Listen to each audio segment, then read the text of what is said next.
Welcome in to Game 84 of the 2024 Banana Ball World Tour. Loved by the people who told me once, just like our pioneer ancestors, we're trying to blaze a new trail. And that, of course, would be our bold pals over at Zappos. After a 3-1 victory last night here in Salt Lake City, the Bananas' magic number for winning the season series against the Party Animals is down to 1. Tonight, we'll see if the full capacity crowd on hand here in Smith's Ballpark will witness a Bananas dog pile, or if the Party Animals can live to fight another day. It was a year ago in Des Moines, Iowa, that the Nanners' magic number was down to 1. Then the Party Animals claimed a win, then they won again, and then they won again. And then fast forward to Cooperstown, New York, they won 9 straight games to clinch the season series a year ago. It's going to have to be 13 straight wins from the Party Animals if they'd like to repeat that magical performance. Welcome inside with Josh Talevsky, Biko Scala here. Of course, as I said, it's a chance for the Bananas to clinch this thing with 13 games still left on the schedule. Again, it feels a little bit like familiar territory, considering the Party Animals were very much in this spot last season with their backs up against the wall in Des Moines, Iowa. And what stands out, when they needed a win in Des Moines, they turned to Brett Helton, who is starting in tonight's game for them. However, we saw the Bananas offense start to struggle around that point, and that is really what aided the Party Animals in winning 9 straight games to claim that 2023 tour. It's kind of the exact opposite scenario this year for the Bananas, a team that is only getting stronger offensively, and one of those moments that highlighted it so much was the walk-off home run we saw from Reese Alexiadis last night after skiing up to home plate for the Bananas. Yeah, that was one of the wildest things I've seen across 5 years now of broadcasting Banana Ball. I'm putting that in my top 10. Just absolute insanity. Nearly ate it in the box trying to take the swing on the pitch beforehand, and then said, I'm going to serve it up 430-plus feet to dead center field. So the Reese Alexiadis walk-off home run helped power the Bananas to that 3-1 win.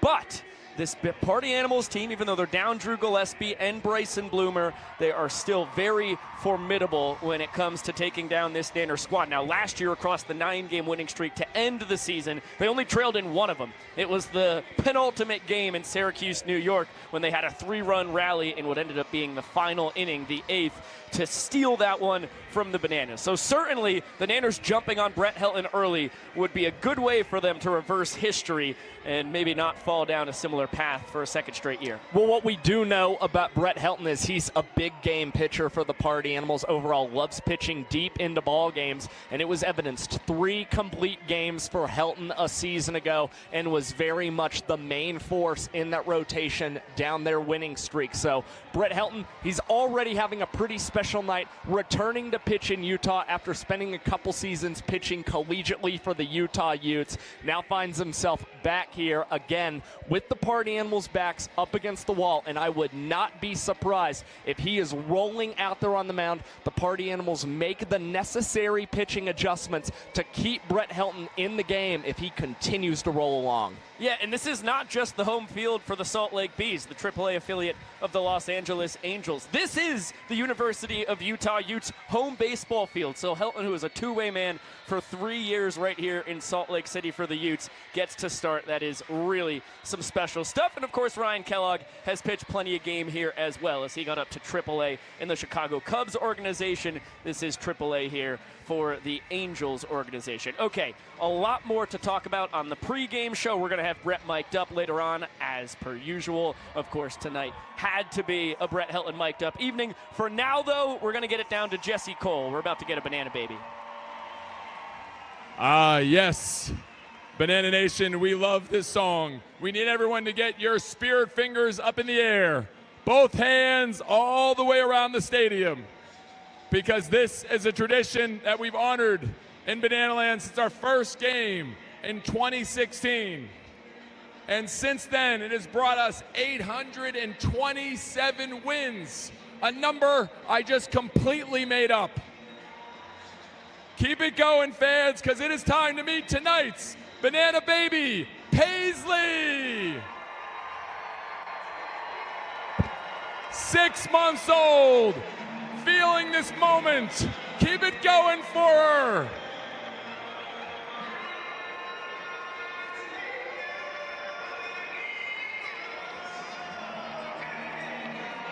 Still feeling it one more time for tonight's Banana Baby, Paisley.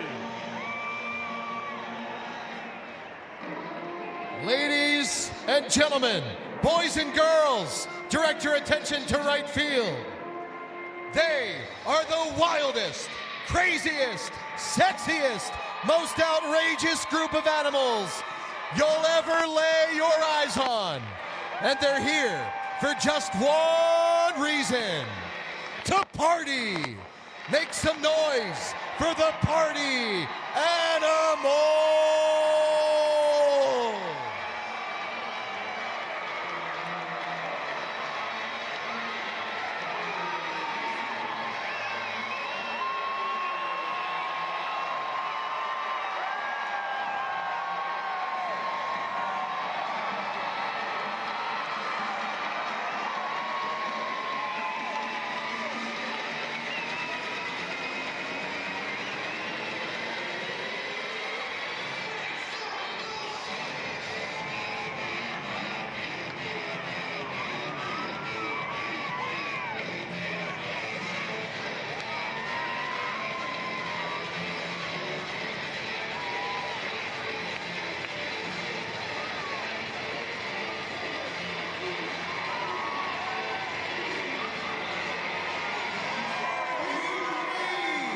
To meet the starting lineup for the party animals, here we go. Center fielder, Reese Hampton. At third base, number 5, Jordan Hussein. In right field, Jake Skoll. At shortstop, number 11, Chase Acuff. At DH, number 12, Noah Fisher. The first baseman, number 2, Jason Swan. Left fielder, number 4, Tanner Tinder Thomas. Second baseman, number 9, Dustin Paper. At catcher, number 26, Taj the Quadfather Porter. And the extra hitter, number 18, Armando Becerra. On the mound for the party animals, Brett Helton.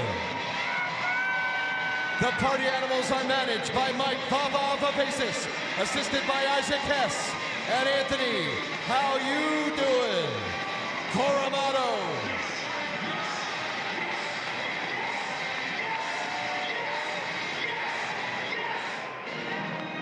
Ladies and gentlemen, I am bringing some Bananas power to the plate.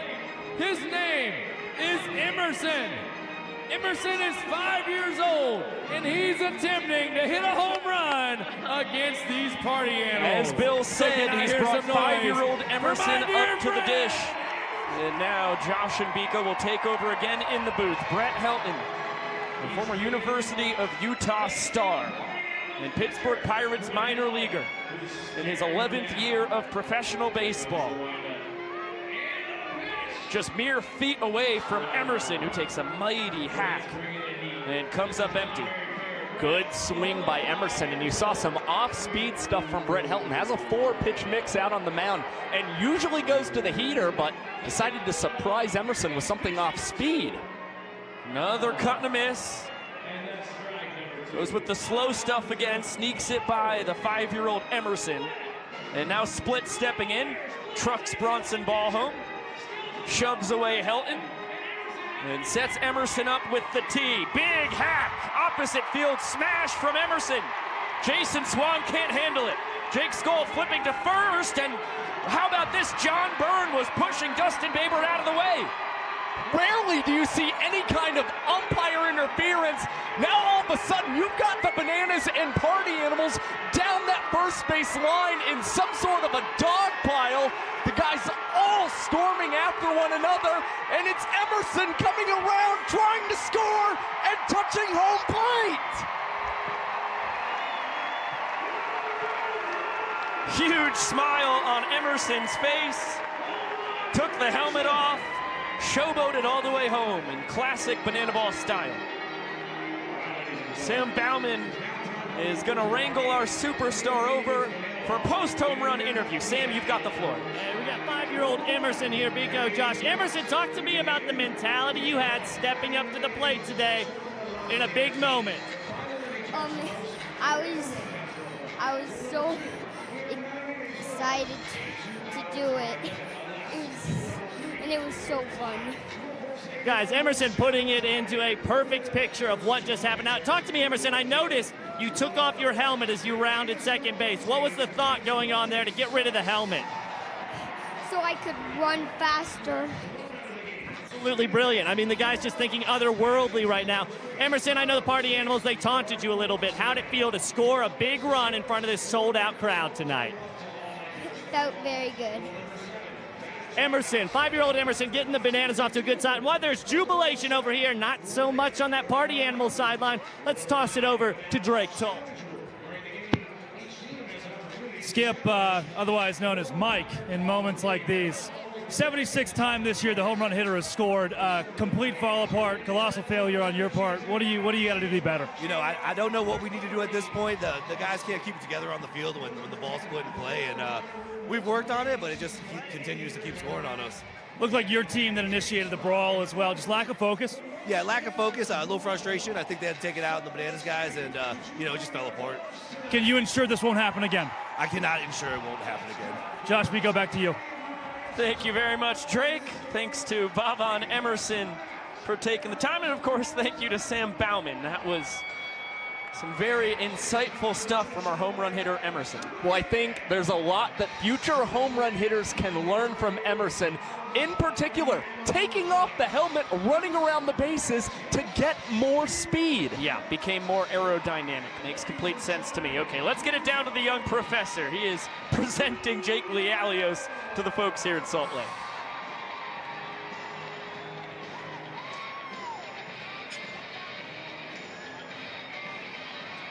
He clocks in tonight at 215 pounds of twisted steel and sex appeal. And opposing him, making his way out of the Savannah Bananas dugout. You know, if I had a nickel for every time I saw a man this jacked and handsome, I would only have 5 cents. Ladies and gentlemen, please welcome Jared Donaldson.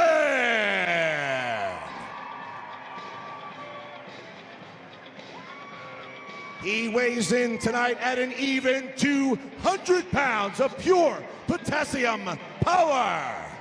And now, home plate umpire Vincent Chapman. 3, 2, 1, go!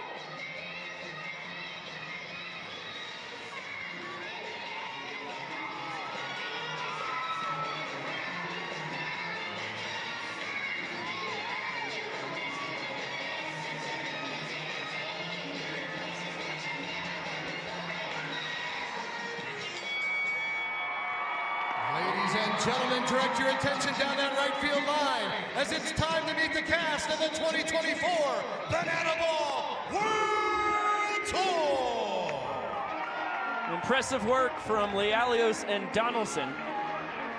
And the choreographed dance that follows a weigh-in, which makes complete sense. The cast and crew parading down on the field as we take things back up to the booth with Josh Talevsky, Biko Scala. Thank you all so much for joining us on this wonderful Saturday here on the Bananas YouTube page. It's a beautiful evening here in Salt Lake City, and we have a beautiful pitching matchup. It is Ryan Kellogg on the mound for the Nanners against Brett Helton, who has a very special start here tonight for the Party Animals. Well, again, it's two veterans taking the mound for their respective teams, and Brett Helton very close to becoming the first man on this 2024 World Tour to reach 100 innings pitched. Again, he has been a workhorse all season long for the Party Animals and is one of those guys who loves pitching to contact, allowing the Bananas to put the ball in play, and that's how he's able to work such quick innings out on the mound. And you can also see he's been an above average tour pitcher this season, that 1.18 ERA plus.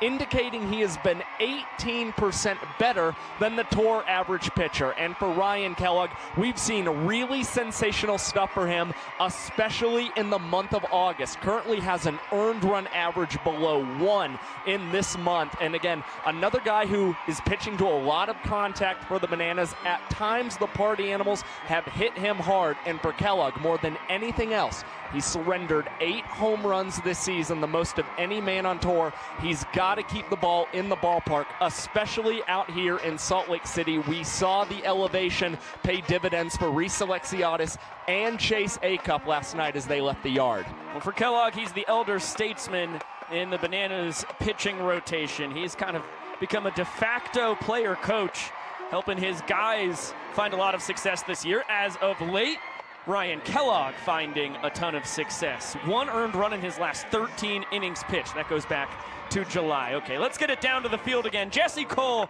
shouting out his cast and crew. All the way around the stadium. Let's see those hands.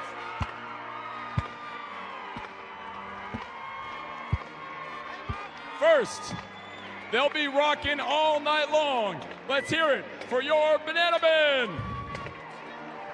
Keep those hands going. For the amazing Princess of Banana Land, Princess Batassia. And now, the greatest dad bod cheerleading squad in all the land. And the only one, your Bananas. And now the magician here in Banana Land, Jake of Spades. And now the fastest man in Banana Ball.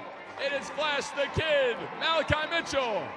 And your bat trickster, Alex Ziggy Ziegler. And how about your king of potassium? Let's hear it for Split. And how about the tallest man in Banana Ball? It's Dakota Stilts Albritton. And now let's hear it for your dancing umpire, Vincent Chapman. And finally, the most amazing breakdancing coach in the world, it's Maceo. Fans, the cast is ready. The players are ready. It's now time for you, the fans, to get ready. So we need everyone on your feet. All 15,000 people here tonight on your feet, because it is now time for the fan warm-up. So please welcome to the field 5-year-old Reagan. Come on out, Reagan. Here she comes. All right. Reagan, this is a big moment because we need to get this entire crowd fired up and excited for tonight. Are you ready to get them going? Yeah. Okay. Yes, she is. Yes, she is. So whatever you do, Reagan, they're going to do. Are you sure you're ready? Yeah. All right, bring it, Reagan. Good start. Getting those hands going. Keep it going, Reagan. Oh, yes. We like the arms. Get those arms going, Reagan. Looking good. Keep it going, Reagan. Oh, the sprinkler? How do you know that? What is happening? Oh, fist bumping. We got this and jumping. Fist bumping and jumping. Perfect. Oh, we're rolling. We're rolling.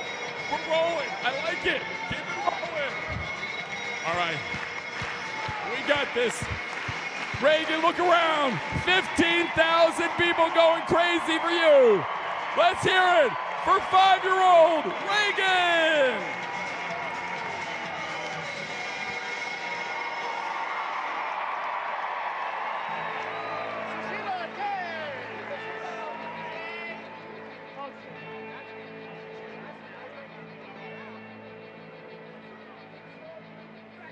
Ladies, gentlemen, boys and girls, and potassium enthusiasts from around the world.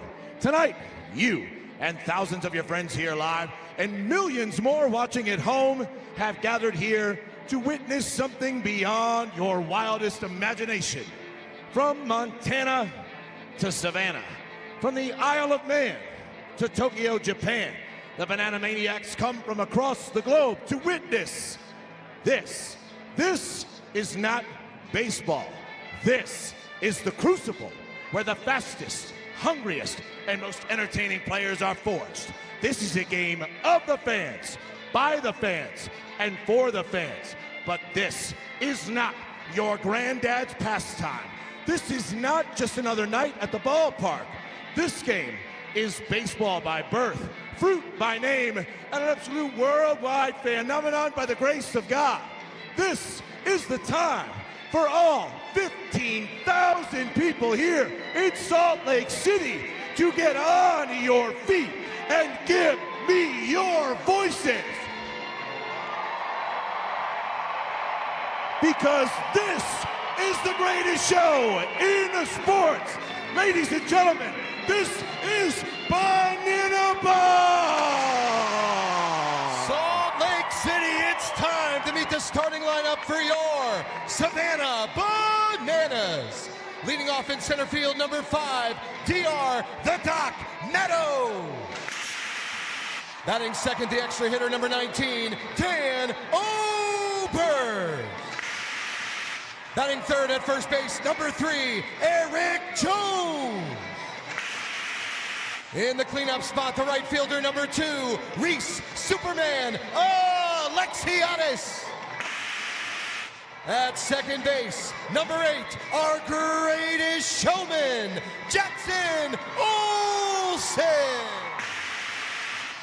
Behind the plate, wearing number 1, make some noise for Bill Leroy. The left fielder, number 15, we call him Rack Robert Anthony Cruz. At third base, number 18, Danny Hosley. Batting ninth at shortstop, he is our glove magician, number 6, Ryan Cox. And the DH, number 7, Michael Vitamin D. On the mound for your Savannah Bananas tonight, number 49, Ryan Killor. Your Savannah Bananas are managed by Tyler Gillum, assisted by Adam Virant and Ray Ortega. Ladies and gentlemen, please remain standing and remove your hats. Here to honor America with the singing of tonight's national anthem, please welcome Crispin Banks. Oh, say, can you see by the dawn's early light what so proudly we hailed at the twilight's last gleaming, whose broad stripes and bright stars through the perilous fight o'er the ramparts we watched were so gallantly streaming, and the rocket's red glare, the bombs bursting in air, gave proof through the night that our flag was still there. Oh, say, does that star-spangled banner yet wave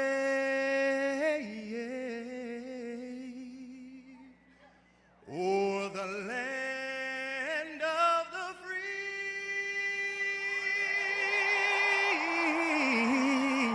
and the home of the brave? Ladies and gentlemen, Crispin Banks.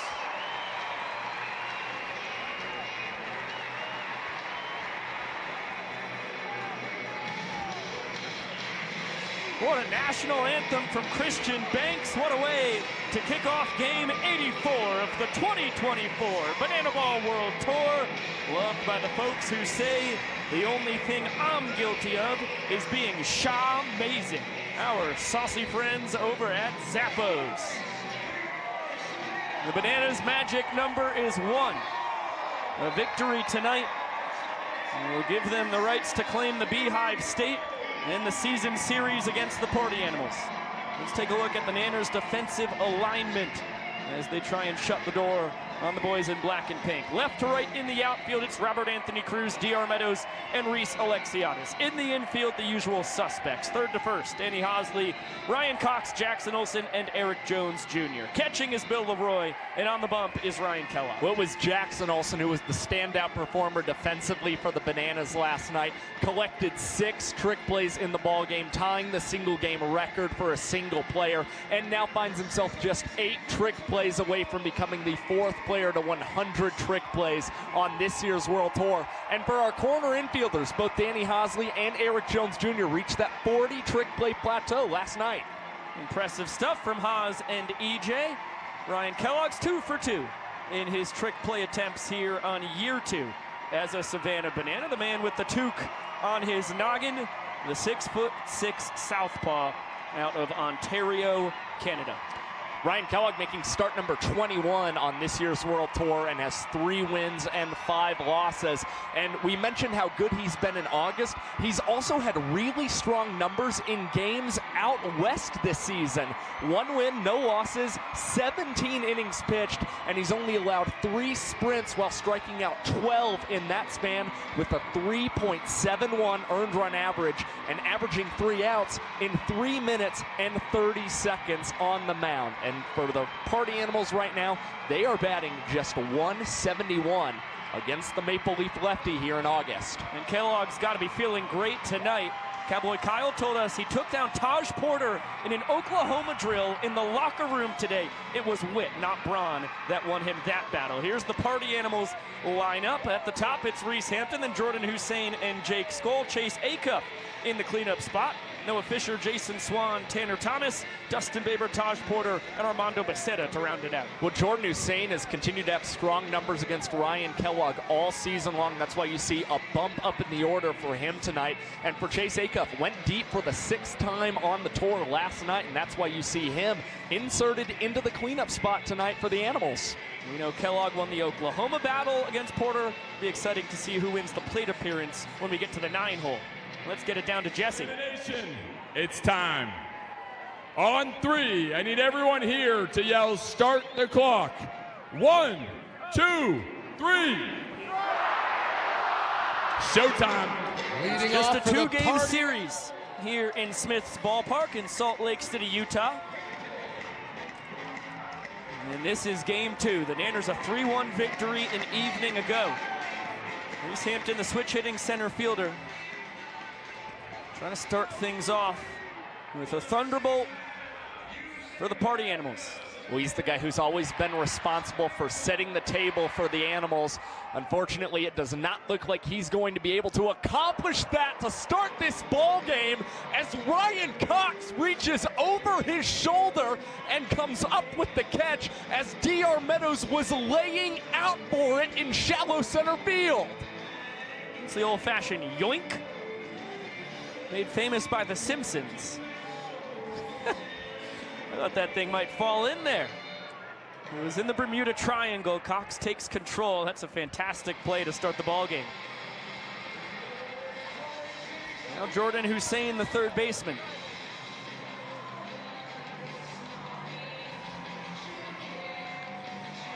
Gives the fans an opportunity to catch a foul ball for an out.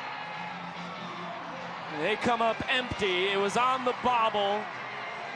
Always tough to tell on those if it clips a seat or anything else that would make it ineligible to be caught for an out. Well, for Hussein, happy to be able to stay in the box, especially in the first inning of play. It's Hussein 3 for 4 with 2 ball 4 sprints, batting in first innings this season.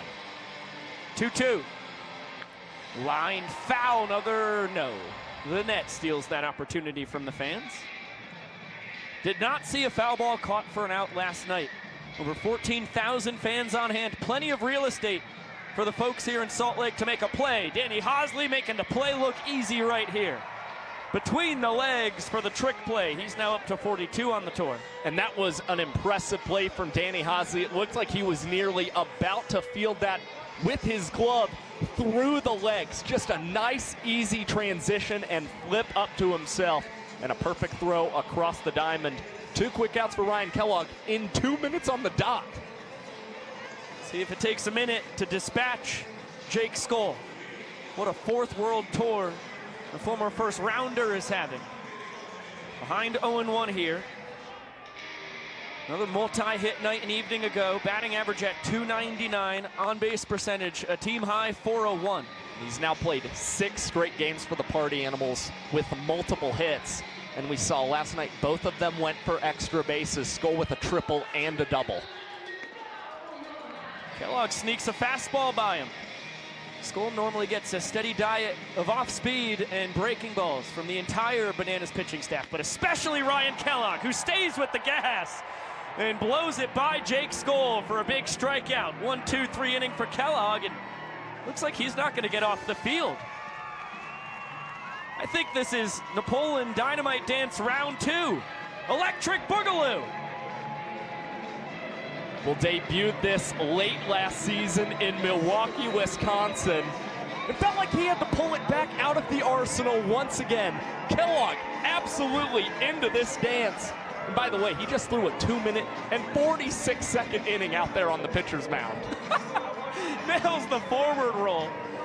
Talked about it before he threw a pitch tonight. This man is 6 feet tall, 6 inches, and graceful as a gazelle. That's a human being who was born to dance as he scampers off the field. Impressive stuff from Banana Land's Big Maple. Pitching backwards to Jake Skoll.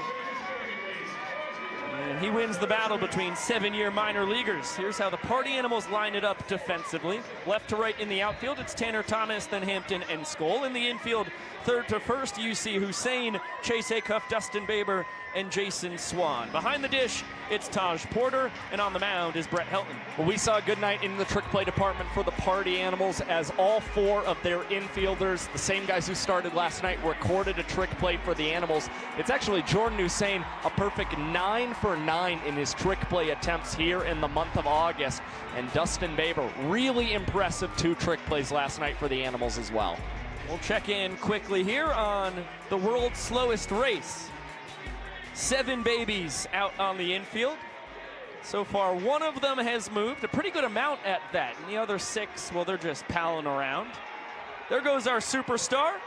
Oh, up into a crouch, and we got a bear crawl over on the other side with some tears to boot as well. Should be expected from the world's slowest race. Looks like this is a 2-toddler battle. It's a tight one. What is going on in these little kids' heads? So close. So close. But seems to be content to park it right in front of the finish line.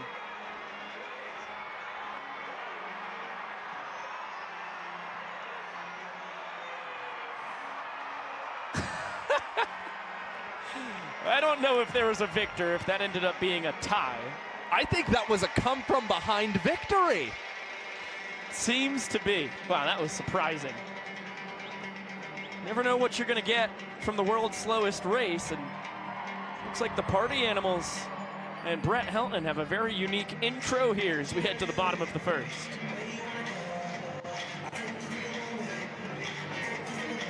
Helton's coming in from the berm.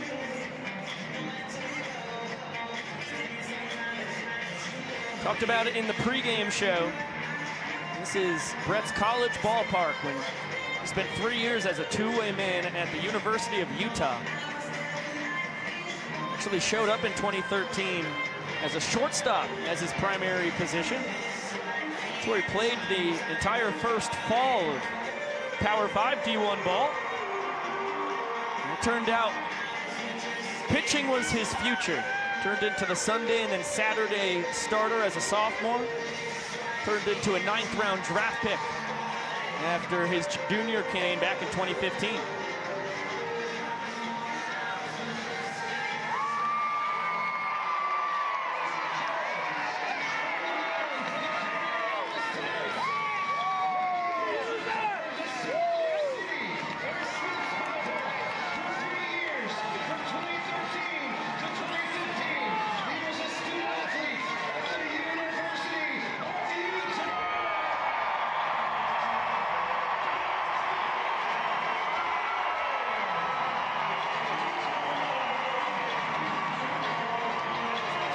Whatever it is, Brett Helton's got it. And it is on full display here in Smith's Ballpark. That's the move of a veteran banana ball showman. Brett Helton putting on the Utah jersey and taking the mound for his 19th start this season. He's 2 1/3 innings pitched away from becoming the first player to 100 innings pitched this season, and he loves pitching to contact. He's hoping the Bananas put the ball in play to produce quick outs. However, at times it does come back to bite him, as the Bananas are batting .347 against him this year, and DR Meadows rips this one fair down the left field line, and that'll be extra bases for the Doctor as he pulls in at second base. Bounces into the stands for a ground rule double. Doctor's 12th extra base hit of the tour. 2 for 3 last night. Batting average up to .358 to pace all hitters. .441 OBP, also leading the pack. Sticky situation early for Helton. The pride of Colorado Springs, behind the dangerous Dan Oberst. Ball and no strikes, and the inning-winning run is in scoring position.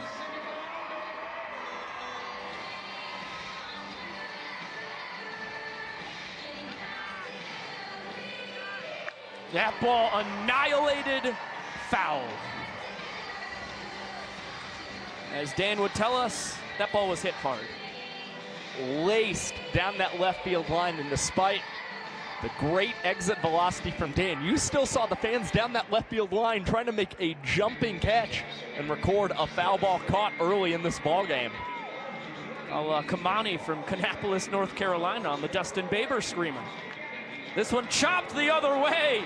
Sometimes it's better to be lucky than good, and Dan Oberst certainly is incredible. The luck on his side right there. Peppers it perfectly down the right field line, drives in DR. Has his 22nd walk-off of the tour, and the Nanners lead 1-0. Just 2 batters into the ball game, and it's the Bananas striking first for a 2nd straight night. And that's a big knock for Dan Oberst. In fact, the first hit he's collected with runners in scoring position here in the month of August.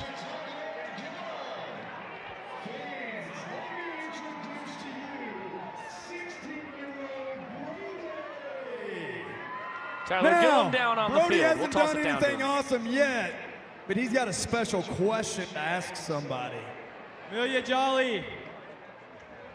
Amelia, will you go to homecoming with me?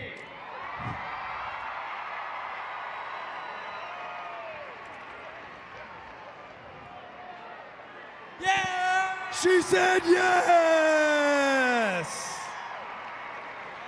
Congratulations, brother. How about that? Making dreams come true tonight here in Salt Lake City. Hope they have fun at homecoming. Never had homecoming at Saugerties High School. No kidding. We had the Mumble. I think that was basically our homecoming. Football team was always terrible. Got a lot better after I graduated.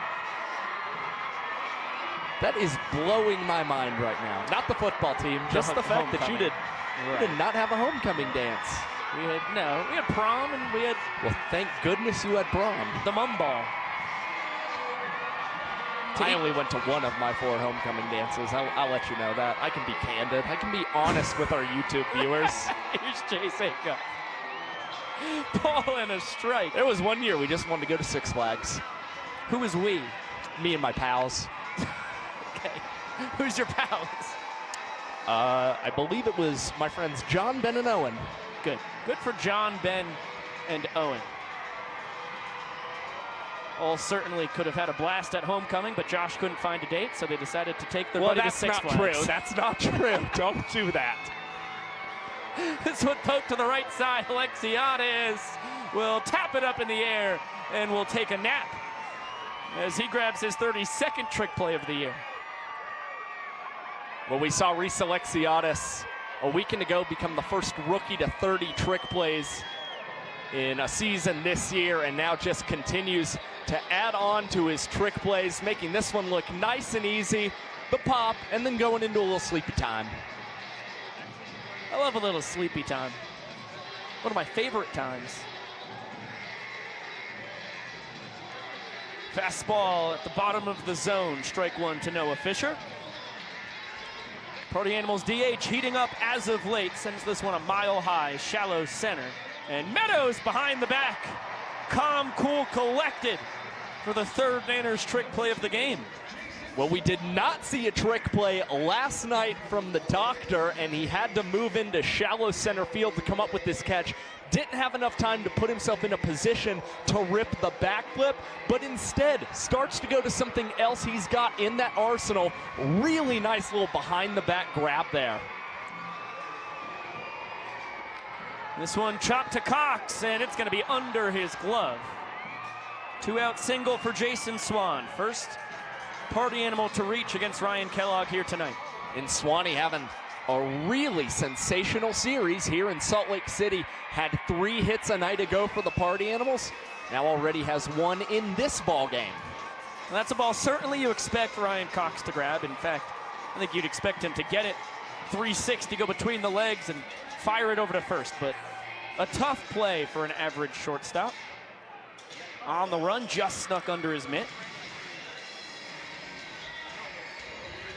So the Party Animals leader in batting average is aboard, and this one lifted out to right. Alexiades, another chance for a trick. He's going to tap it up again, grab it behind his back this time.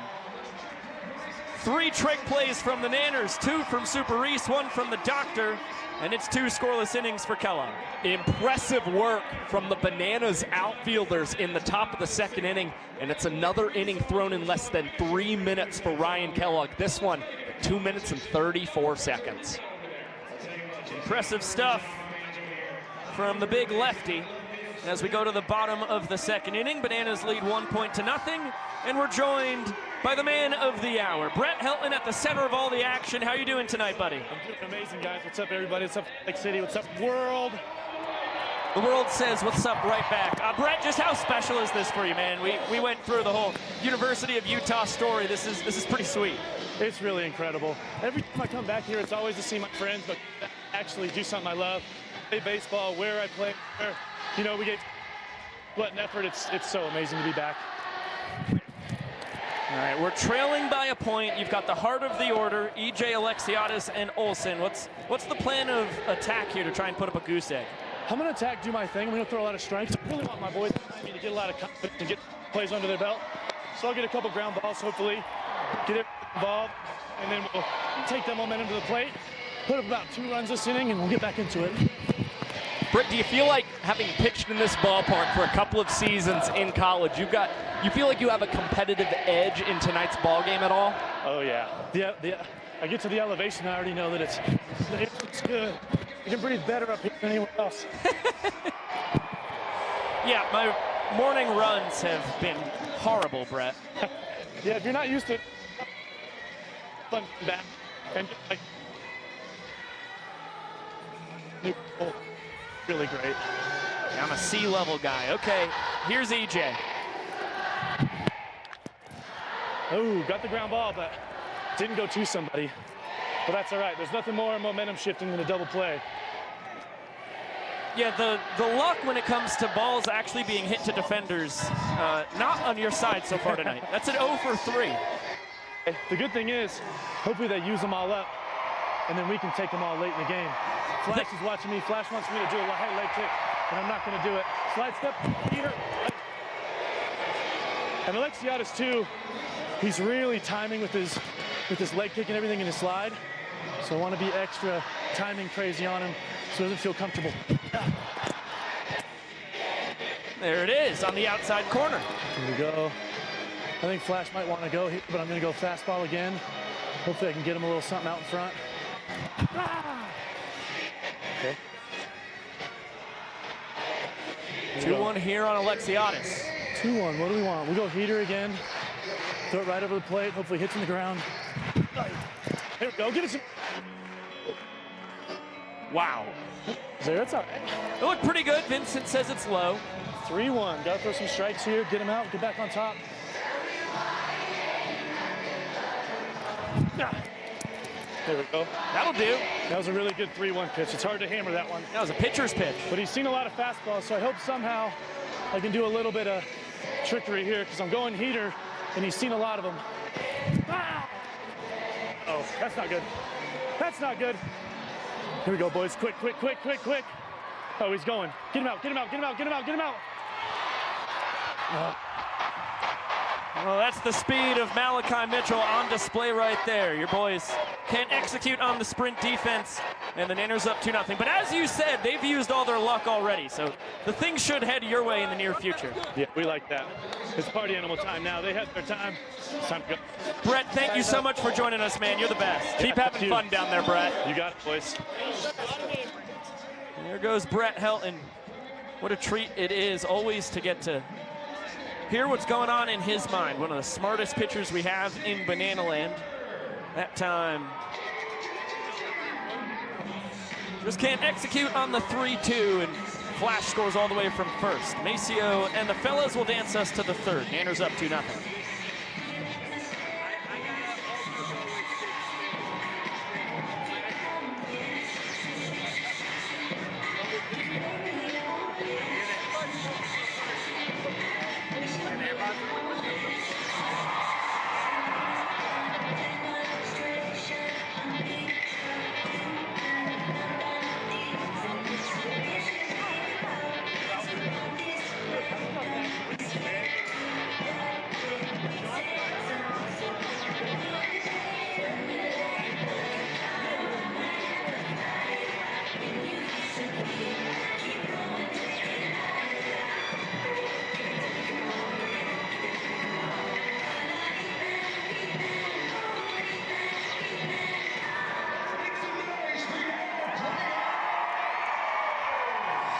What a job for the Bananas. Malachi Mitchell, Alex Ziegler, KJ Jackson, and Noah Nisnik for the Party Animals.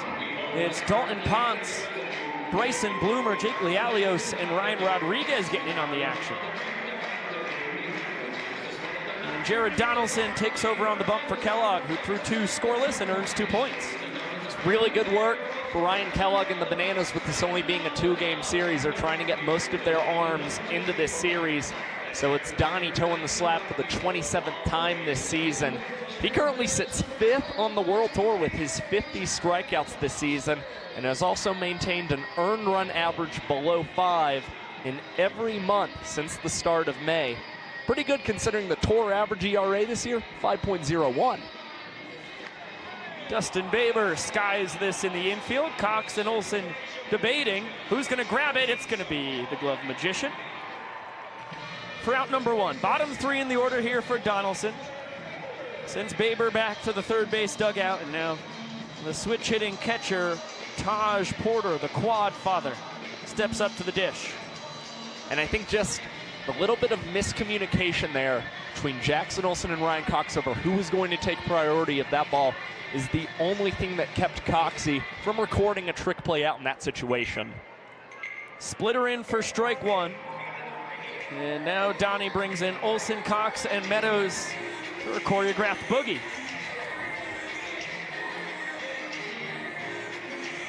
Well, Mariah Carey. Is this Mariah, or is this? Might be Ariana Grande. Josh? I think it's Ariana. Come on, man, you're resident Mariah and Ariana expert. Oh, when did that happen? It was a memo. It was an email from Jesse he must have missed.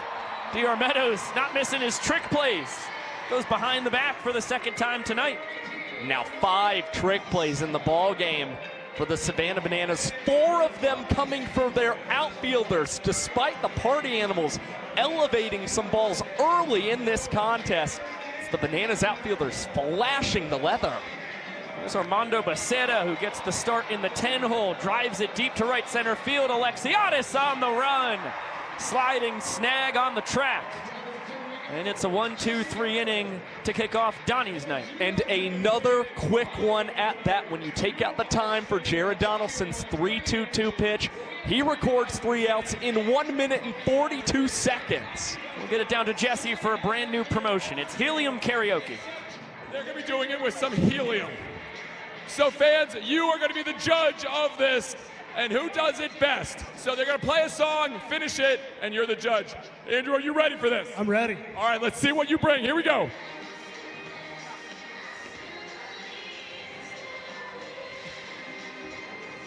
Here we go. Sign, hit me, baby, one more time. Not bad, not bad. All right, Cody, let's see what you got. Here we go.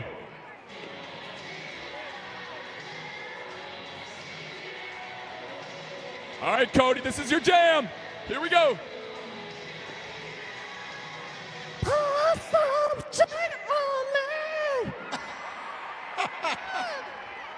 He's still going. All right, that's very good. And finally, the last one, Oz. Here we go.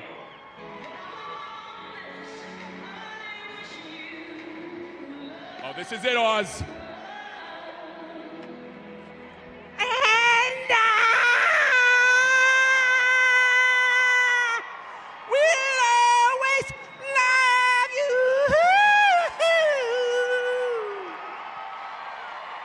Fans, thank you. Is the winner Andrew? Is it Cody?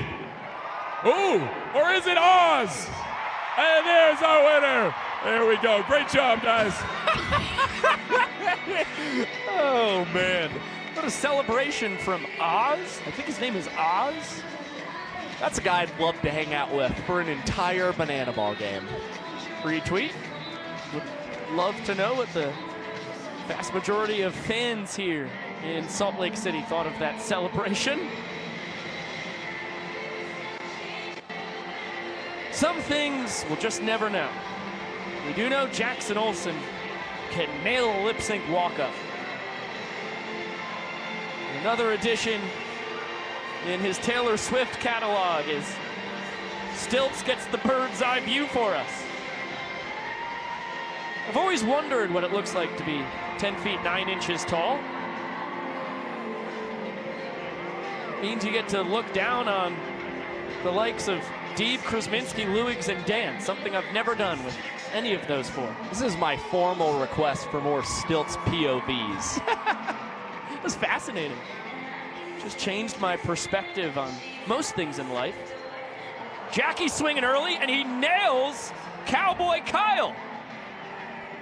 How about that? Oh, actually, it looks like Dalton Malden might have saved Mr. Luigs. I think that's exactly what happened. All the boys started to form around Dalton Malden, get a little excited. That one wound up in his glove. Excellent play from the songbird of our generation. 1-2 here on Jackie, having a terrific second World Tour. Batting average up to .327, leading the team with 19 doubles. And all of a sudden on a power surge as well for the Bananas. 3 long balls his last 12 games.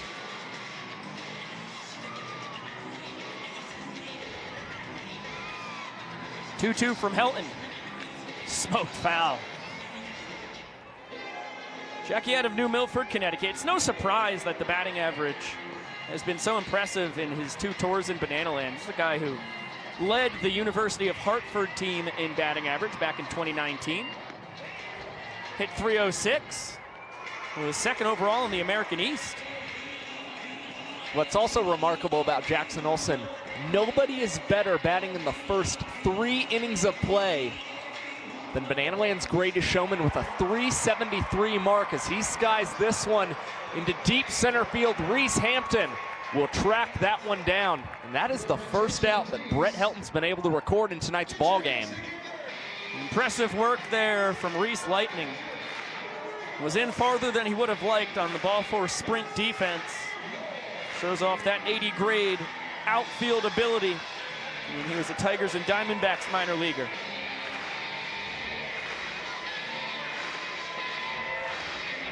Full capacity crowd getting their hands together for Bill Leroy. What a 7th year as a Banana King of Dublin, Georgia's having. Well, it goes from the man who's the best batter in the first 3 innings of play to the man with the best numbers against Brett Helton in 2024. Bill batting .484 against Brett. It's a collective gasp from the fans after Bill came up empty on the first pitch. Now Jason Swan in foul territory is going to send Leroy back to the dugout.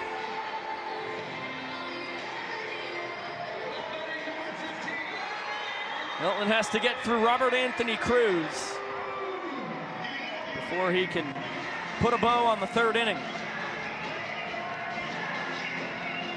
Former Nationals minor leaguer at the dish, former Pirates farmhand on the mound. Great matchup we've got here. Robert Anthony Cruz, probably with the bases empty and 2 outs, focused on probably swinging for a long ball, especially considering he was very much looking forward to hitting batting practice on the day the Bananas got to Salt Lake City to see that elevation, and tries to beat out a trick play try from Dustin Baber, but the Ginger Ninja will grab the Party Animals' first trick play of the night. That's a 2-minute 34-second inning for Brett Helton. That was a doozy from Baber. Impressive stuff. Behind the back with the bounce. As you get another look, then brought it back between the legs and just barely nabbed Robert Anthony Cruz, who was hustling down the line as per usual. That guy is the gold standard for playing the game the right way. Banana Band blasting away as we head to the 4th inning. Nanners lead 2 points to nothing. This is the 197th Banana Ball game ever played. Which means, for everybody doing the math out there, we're going to have number 200 next weekend in Des Moines, Iowa. Principal Park. That'll be special. For now, though, we'll stay where our feet are. Salt Lake City, Utah, the 50th city to ever get live Banana Ball. And again, the atmosphere that we saw from the fans last night was incredibly impressive. You heard both the Bananas and Party Animals after the game just talking about how loud it was here in Smith's Ballpark and just trying to feed off of that crowd energy all night long. Every player I've talked to said that the vibe was immaculate last night. I thought Bill Leroy was waving to us. He's just waving to the fans. Maybe he'll notice. No, he didn't. He did not notice. They never do. Story of our lives. Top of the order here in the top of the 4th. Reese Hampton turns around to hit from the left side. One at the bottom of the zone for strike 1. Vincent will dust off home plate. And if I was a betting man, I'd wager there's a dance coming up here. I haven't heard bingo in a long time. I was going to say the same thing. B-I-N-G-O, bingo in his name. And his name-o? Is his Bingo name-o? was his name-o. He's wrong on all fronts. I've been called bingo many times in my life. Many times. When Bill Leroy, in one of his first viral moments, Breakfast Bowl 2021, predicted a grounder to him, 2-hopper, Manny Machado throw across the diamond. He did all of that as Cox is going to go between the legs over to first in time to nab Reese Lightning. 183rd trick play on the tour for the Glove Magician. Well, for Ryan Cox, we're already starting that countdown to see if he can get to 200 trick plays before tour's end. He said it wasn't necessarily the focus coming into the season, but definitely something that was still in the back of his mind. And our projections say Ryan Cox currently on pace for 210 this year. It's a barrel from Jordan Hussein. Wow. That thing had the distance. It just didn't have the direction. Hussein hunting for his first career banana ball home run. So as I was saying, 2-1 now on Jordan. Bill predicts it, makes the exact play, goes crazy, pointing up at the booth, yells, Biko, Biko! And all the aggregators, all the Big J journalists out in the world kept quoting him as saying, bingo, bingo. I was sending emails to journalists saying, hey, that's not bingo. You're gonna have to amend your story, buddy. Broken bat. How about this? Danny Hosley kicks it up to himself. Alex Ziegler tries to field the scoop between his legs and ends up taking it off the thigh. Bold move going for the double trick play. Instead, Ziggy gets the trick play missed. Gets a little too aggressive of an attempt on the other end from Alex Ziegler. That was going to be a really special play for Danny Hosley. And for Ziggy, it's just about having a little more of that banana ball field to receive it the standard way and get Hosley what would have been a highlight reel-worthy trick play. This one chopped back to Donaldson. Stabs it out of the air. Cox between the legs over to first. Skoll beats it as the ball gets away from Ziegler, and Jake Skoll still's got his bat in his hand. Finally hands it off to Anthony Coromato.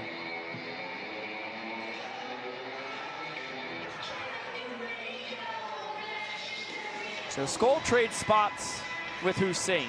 To be devil's advocate for Alex Ziegler, he gets, you know, on average in a game, I don't know, somewhere 2 to 4 innings of defensive work.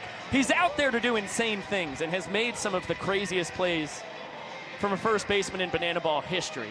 Completely agree. You know, easy to be a Monday morning quarterback. If I were out there, I can't do what Ziggy does, but I probably would have just tried to scoop that the old-fashioned way as Acuff lines out to Alexiadis. But Ziggy's out there to turn the remarkable into the absolutely unbelievable. When it works, it's beautiful. And it was a beautiful 2 innings of work for Jared Donaldson. He puts up 2 zeros. And we have still yet to see a Bananas pitcher throw an inning in more than 3 minutes tonight. Donnie just registered a 2-minute and 47-second frame. 4 innings pitched, all of them sub 3. Remarkable. That's remarkable. Completely agree. Jesse Cole letting the folks know that it's Hey Baby O'Clock, all that are able, getting on their feet. And for everybody watching at home here on YouTube, Hey Baby time for you too, my friends. Get those hands a-clapping. Time to start the windshield wipers.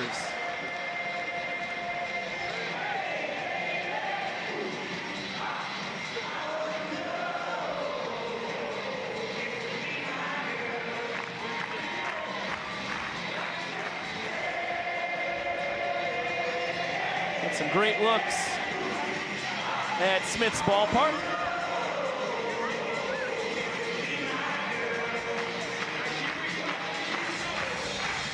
This is year 31 of existence for Smith's ballpark. In the home of the Salt Lake Bees the entire time. AAA affiliate of the Minnesota Twins up until 2000. You are early, my friend. What are we doing? The Hey Baby? Oh, Hey Baby.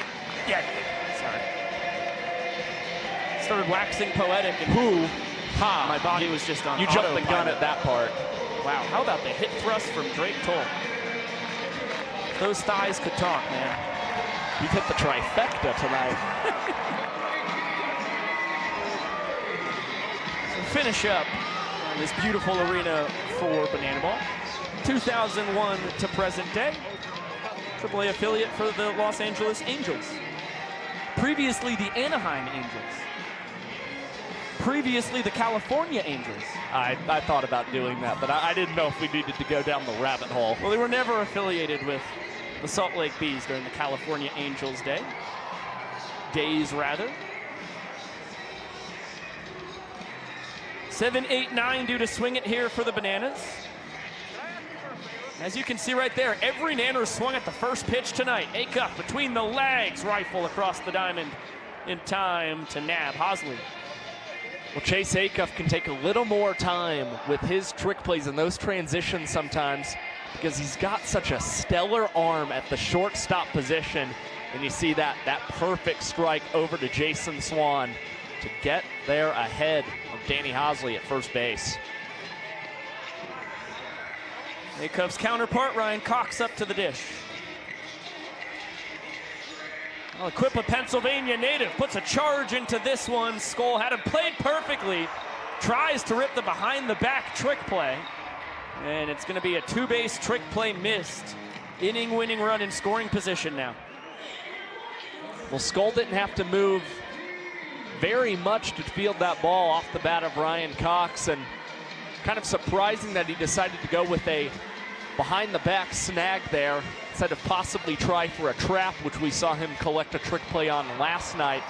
But instead it sends Michael Deeb up to the plate, who lines this one over the head of Tanner Thomas in left center field.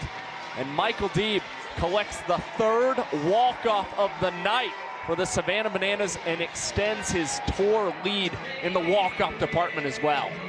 He's up to 33 inning enders. Unbelievable. 7 more than Eric Jones Jr., who sits in second place at 26.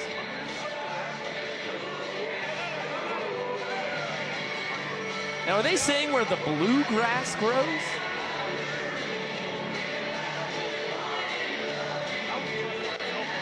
No, I don't think so. What kind of grass is growing?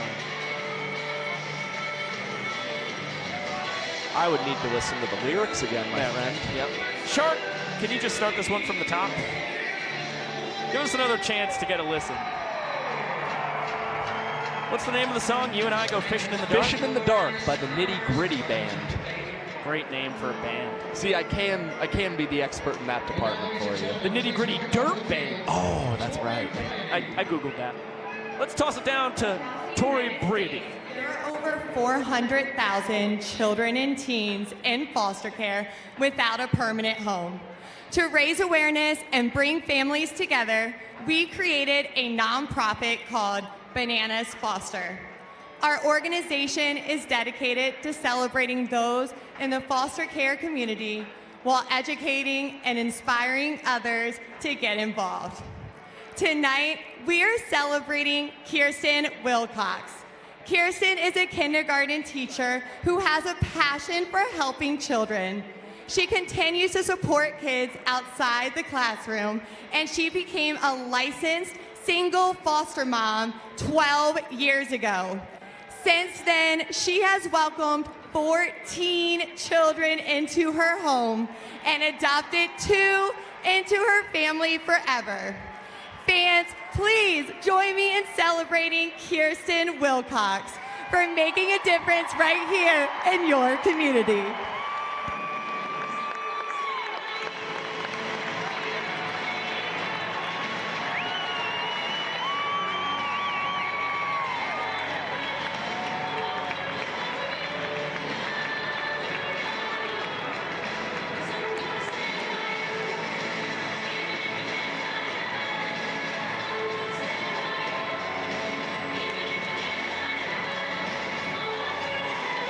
One more time for the Wilcox family. Another big shout out to Kirsten Wilcox. 1 for being a kindergarten teacher. That's a special thing to be in the first place, but a single foster mom for the past 12 years. Making a big difference in the world. What a beautiful sight that is. Picture with Tori and the Wilcox family. 10-year big leaguer, former BYU pitcher, and World Series champion. Please welcome Jeremy Guthrie.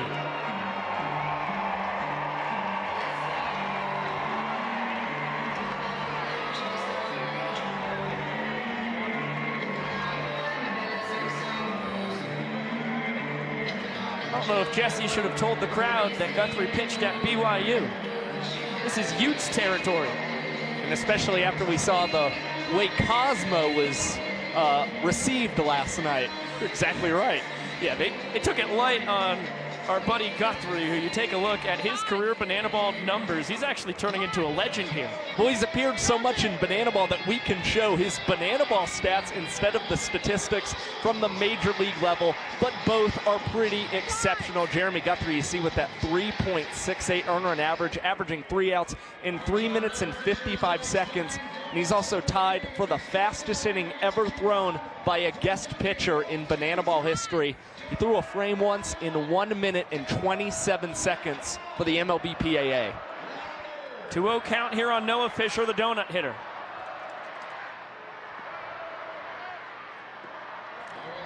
Guthrie really cares about his results. He trains for this. He's just 44 years old. He's got a really solid arsenal. Just misses down in. They're going to call that a strike. Wow. Looked like a miss down and in.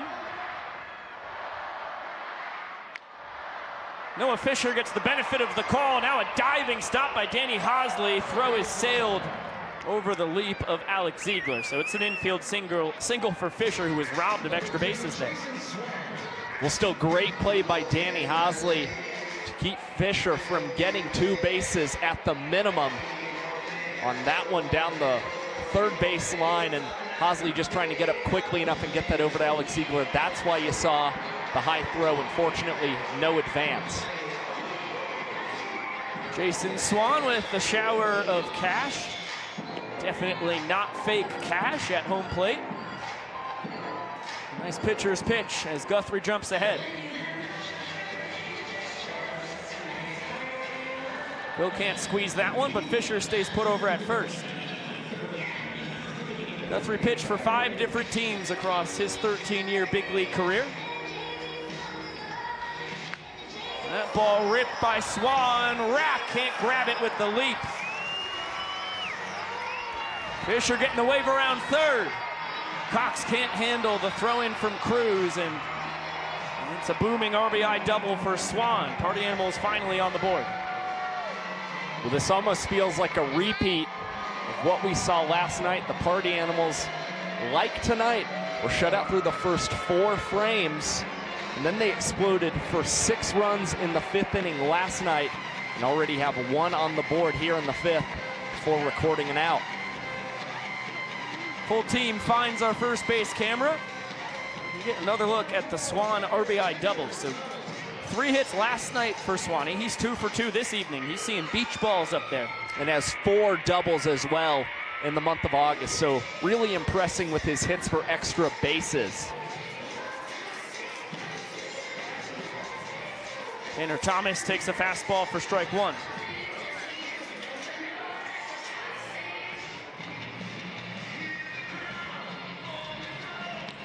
This one rolled over to Dalton Malden. Under the leg, flips it over to first.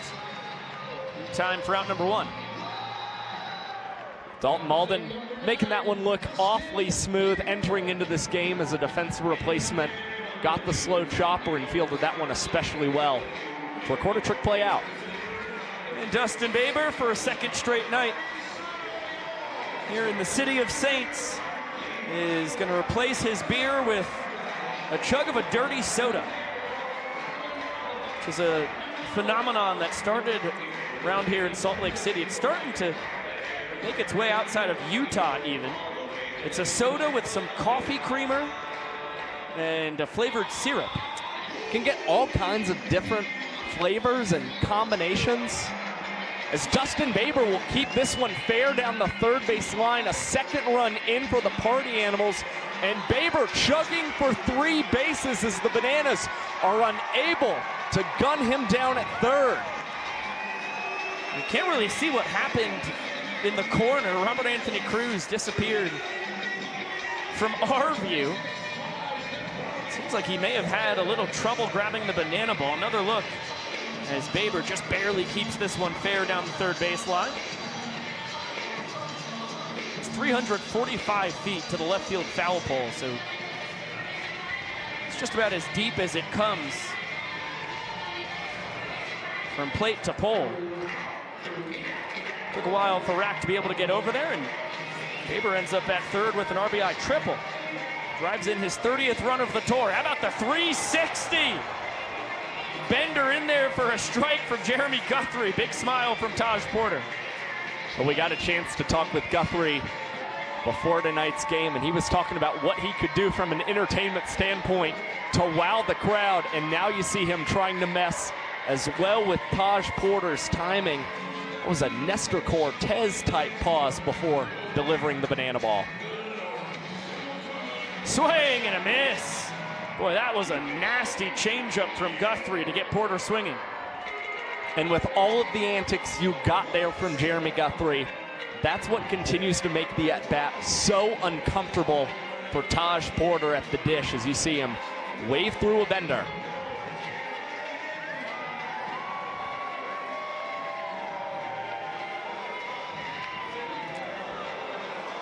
Armando Becerra fouls off the first pitch he gets.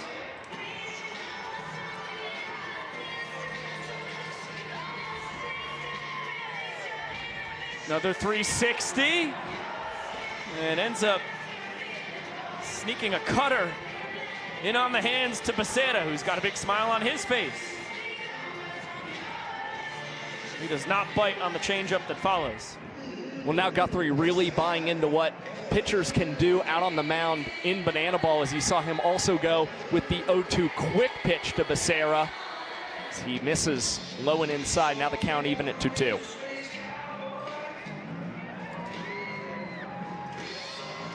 Good fight there from Becerra. That one right around the inside corner, too close to take. Baber leads off third. 2 runs are in. Deuce is still wild. And a swing and a miss. Another wild changeup there from Guthrie. Crazy movement as he picks up a pair of Ks. And that's what's going to highlight the outing at the end there for Jeremy Guthrie. Beautiful execution of the breaking pitches. Getting 2 punch-outs to boot. Guthrie going to give all his defenders a big high five, as well as Gillum and Viro.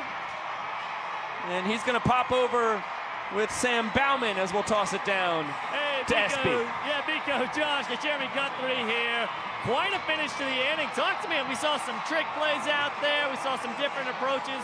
You're not new to banana ball, but some new stuff. No, not new to banana ball. Should have brought out the good stuff early.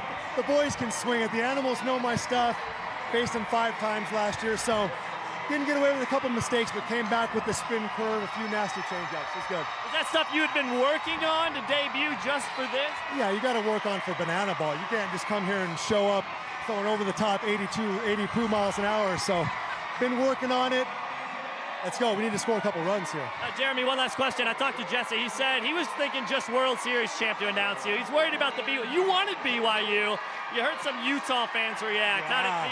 We'll get him into the game. If you ain't booing, you ain't cheering. You know, whether you're booing, no attention is bad attention, right? The boos, the cheers, it's all good. They're here for baseball. Or banana ball, excuse me. They're here for banana ball.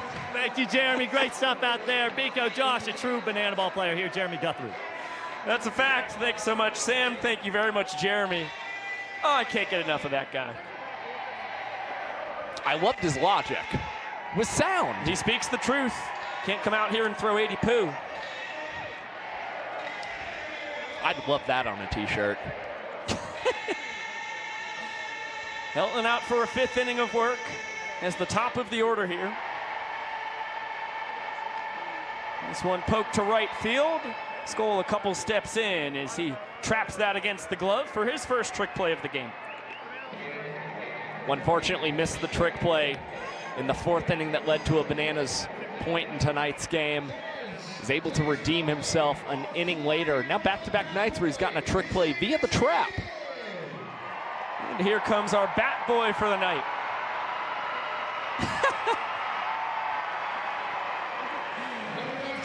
It's a big round of applause from the folks here in Salt Lake. Dan Oberst off the glove of Helton, grabbed, and Baber tried to go under the leg. It's going to end up being a trick play missed for the Animals' second baseman.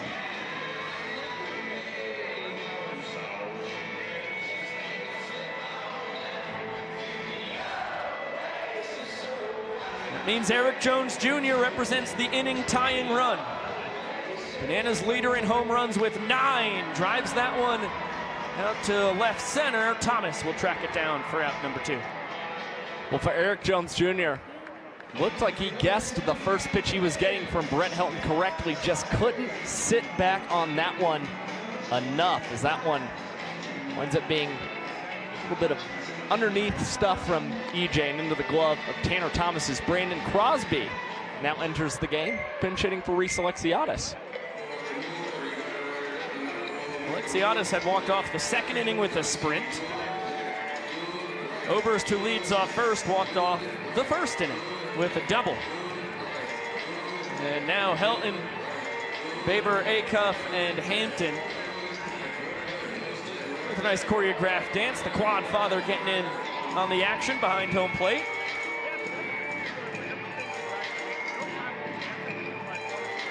And Helton gets himself strike 2 here on Showtime.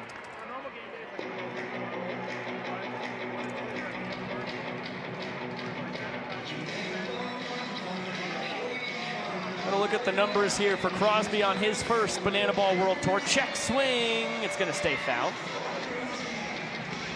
Guy who hit above 300 in the Pioneer League last year. Although the batting average not where he would like it, he has earned a lot of very timely ball four sprints.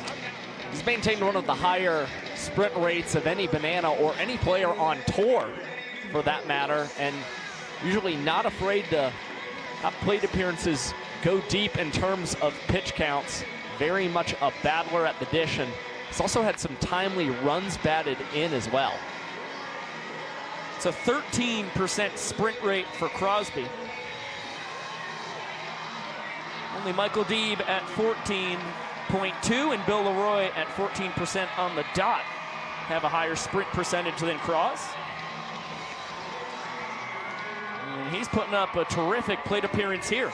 This is exactly what we're talking about. Crosby already 6 pitches into this plate appearance against Brett Helton as the righty delivers pitch number 7, and Crosby once again spoils it and gives the fans an opportunity to record a catch, and they do, right in front of that second deck in the first row. And Brett Helton, hopping right near that first base bag, is ecstatic at the play made. The 69th fan-caught foul ball this season. Another look here. Boy, what a nice catch by the youngster with the glove. What a snag on the railing in the second deck. Well, he might not be too young. Looked like a spring chicken from up here in the booth. An impressive snag. We'll toss it down to the young professor as Ty Jackson tries to win a dance battle against a kid. Lexi, you're up. Let's see it, girl. Okay. Okay, it's that gritty.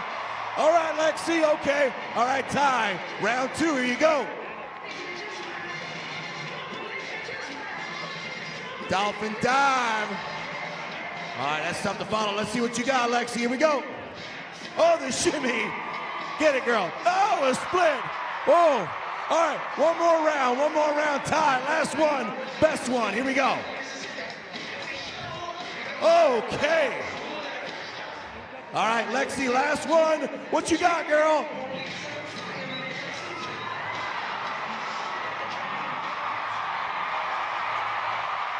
Oh my gosh. Fans, you gotta pick a winner. Is our winner Ty Jackson? Or is our winner Lexi? Here's your winner! Number 6. Impressive win from Lexi against guy Ty Jackson, who's got some legendary moves of his own. Ethan Scujay, rocking the bucket hat, takes over on the mound for Jeremy Guthrie.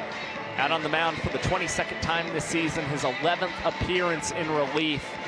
And for Ethan Scujay in his last outing surrendered 3 hits and 2 ball four sprints in an inning of work, while the Party Animals scored 4 runs against him. His 11.2% sprint rate's the highest among all qualified Bananas pitchers, but he also has a 24% K rate this year, the second highest of any man on tour. Reese Hampton out to right center field. Big round of first base. DR has trouble with the ball. And Reese with a single, and then a rare error from Meadows out in center field to grab an extra bag. Well, we've seen this outfield play a couple tricks on DR Meadows. Hasn't always had the greatest reads on balls these past 2 nights. And another thing we heard, some notes from some of the players, the outfield grass very, very fast out there as well. It's like one big green. Seen it a few times where the ball just flies off the grass here in Salt Lake City.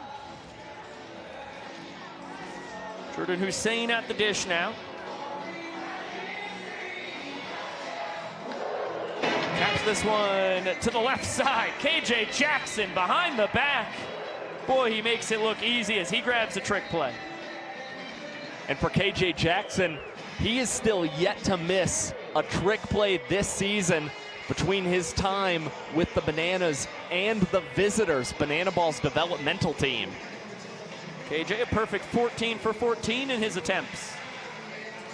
Hampton up to second as Jake Skoll steps in, 0 for 2 with a strikeout and ground out.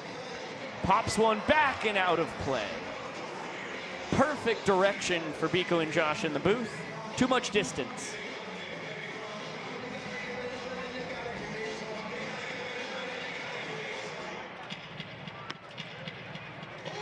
Ball and a strike now on Skoll. Skujay out of Victoria, British Columbia. With over 1,000 professional strikeouts across his professional baseball and banana ball career.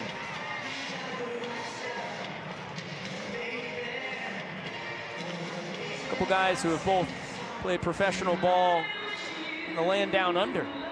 Skujay was with the Southern District Hawks winter of 2022 to 23. As he just misses the outside corner there. And you could see a visible reaction as well from Ethan Skujay, a little bit of a jump on that pitcher's mound, expecting to get the call on the outside corner. Now delivers his payoff pitch. Once again goes to the outside spot, and Skoll is just able to stick the bat out, spoil it. Skoll is with the Melbourne Aces that very same winter in the Australian Baseball League. This one in on the hands, and it's gonna find grass. Nestles it perfectly between Malden and Alexiadis. Now Animals at the corners with just one down. Another example of sometimes it's better to be lucky than square a ball up.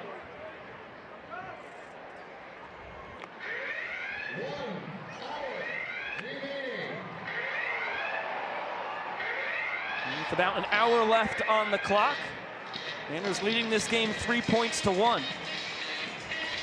Good opportunity for the Party Animals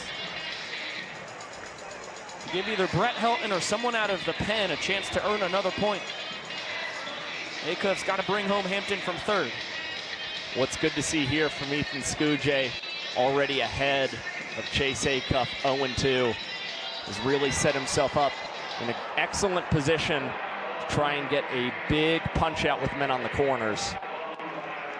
Chase, a tough guy to strike out though, only 21 Ks compared to 15 ball four sprints earned on the tour. And he gets plunked, that one in the helmet. Scary moment there, looks like Chase is A-okay. And it looks like we're gonna run back the pillow fight. Chase is charging the mound with a weapon. Scooge tries to deke him out. Chase with the grab and pound. Now they're in a twirly bird. Scooge ends up stealing the pillow. Ends up in a battle with Armando Becerra. Sean Fluke came out with a bat in his hand. Did not swing it though. One of these things is not like the other.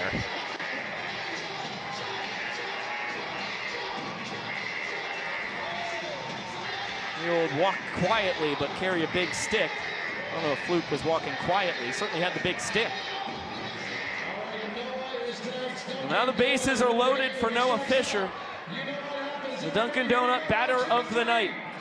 Over 14,000 fans hope that Skujay can strike out Fish. Here's strike one.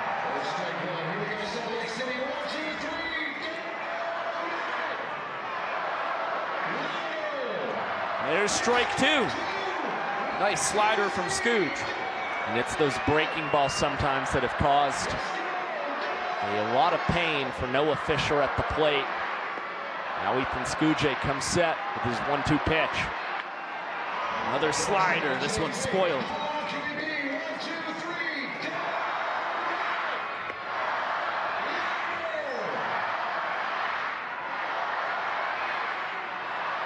This one chopped to third. Jackson tries to go under the leg, ends up with no play. And there's the first trick play missed in Kyle Jackson's banana ball career. Well, you could see KJ Jackson the entire time he was attacking that ball. It appeared that his plan was to go and just get the sure out over there at first base. Has a little bit of a tricky time with the transition, might have hit off the inside of the leg there. But nonetheless, it leads to another run for the Party Animals. Bryson Bloomer, Jason Swan, and Taj Porter absolutely get after it at home plate in the celebration.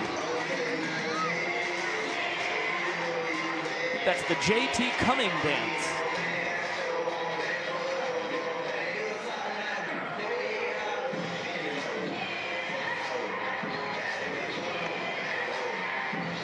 Shout out JT, that lady can rap. You a JT fan, Josh? Not particularly. I don't think so. Just wondering, you know? I don't like the way you said that. But I'll let it slide tonight. Oh, tonight you'll let it slide. Chopper over Scooge. Malden has trouble with it. And the Bananas defense failing Scooge here in the 6th. That is another unearned run across. 2 errors and a trick play missed in the inning for the Bananas.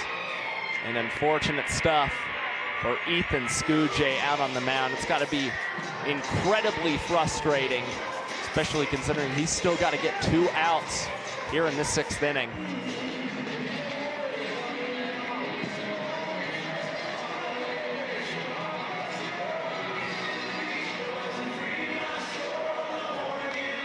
This one out into right center field. It's trouble. Acuff scores easily. Fisher on his tail. He's going to come home as well. 2-run single for Tanner Thomas. And it's a 4 spot now for the Animals in the 6th.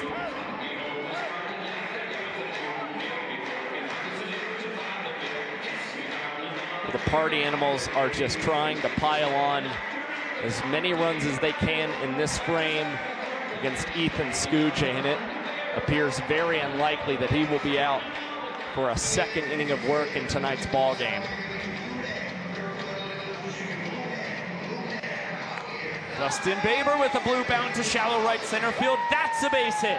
Swan with a stop sign. Had to wait to see that thing hit the outfield grass. And now Taj Porter is going to come up with the bases loaded. He's the 9th Party Animal to swing at this inning.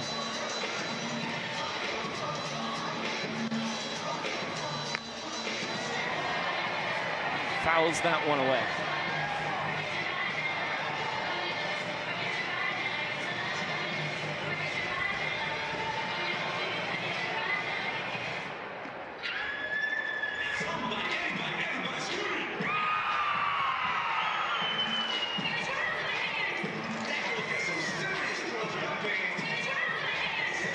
Two balls and a strike here on Taj Porter.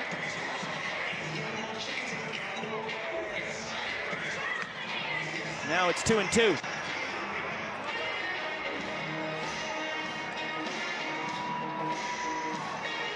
Swan off third, Thomas off second, Baber off first. Florida boys on all 3 bags. And the Louisiana kid at the dish gets a piece of that one. Well, this is where things are getting really tricky for Ethan Scooge. We've seen him since that Chase Acuff at bat be able to get ahead in counts against these Party Animals, but he's been unable to finish off any kind of strikeout. With a good job of fighting a pitch off there from Porter. That one right around the zone. Scooge with a powerful fastball, averages 92 to 94. And once again, A defensive swing gets the job done here for Porter. He'll live to see another pitch. And this plate appearance is going to go to double-digit pitches now. Skujay comes set with number 10 to Porter and spoiled yet again. Nowhere to put the quad father. 11th pitch of the plate appearance. It's ball 4. What a job by Taj. That'll drive in Swan and Thomas easily, as it is a 2-run sprint and a 6-run 6th for the Animals. They had 6 runs in the 5th inning last night. Now with 6 in inning number 6. And how about this? Party Animals are going to bring Forrest Gump up to the plate.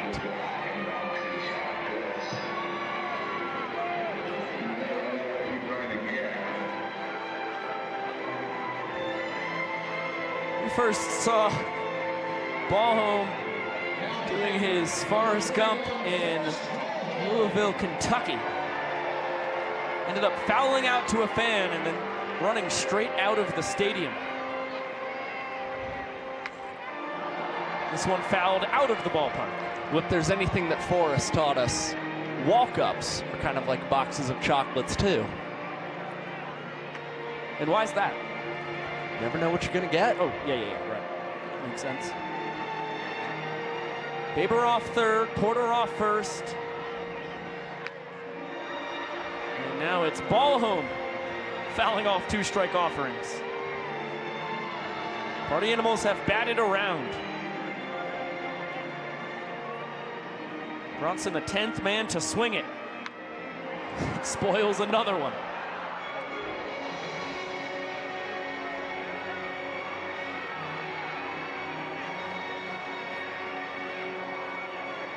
Triumphant Forrest Gump music blaring here in Smith's ballpark as Bronny fouls another 0-2 offering away. Again, trying to keep himself from fouling out to a fan for a second time. And you can see Bronny is all smiles in that left-handed batter's box as this one's fouled back to the net behind home plate. Got a curveball there, just missed it. Big smile on Scooch's face as well. He gets the strikeout. And Bronny is gonna run straight down the right field line and exit stage right.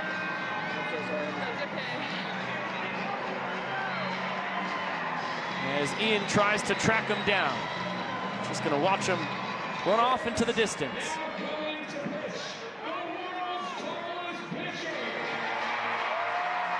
Please welcome Dakota Stilts, Albritton.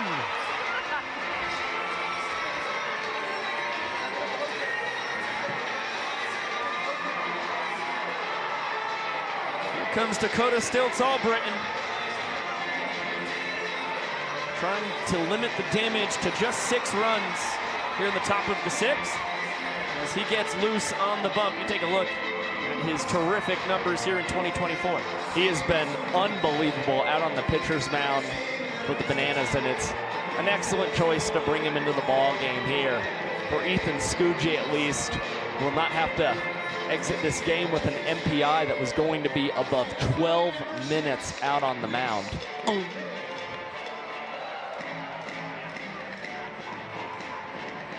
That would have been, as my pal Rebecca has been known to say, soupy poopy duty.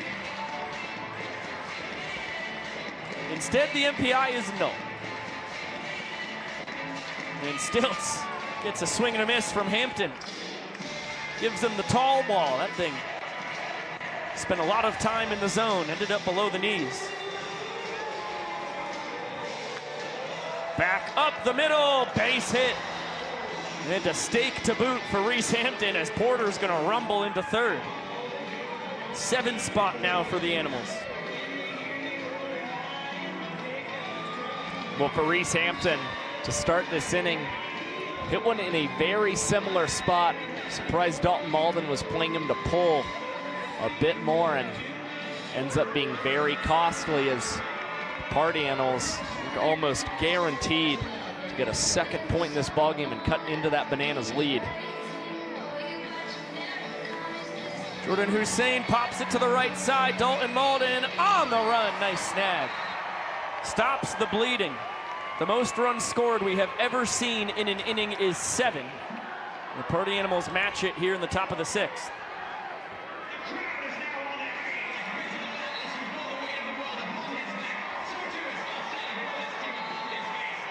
Stilts continues to impress.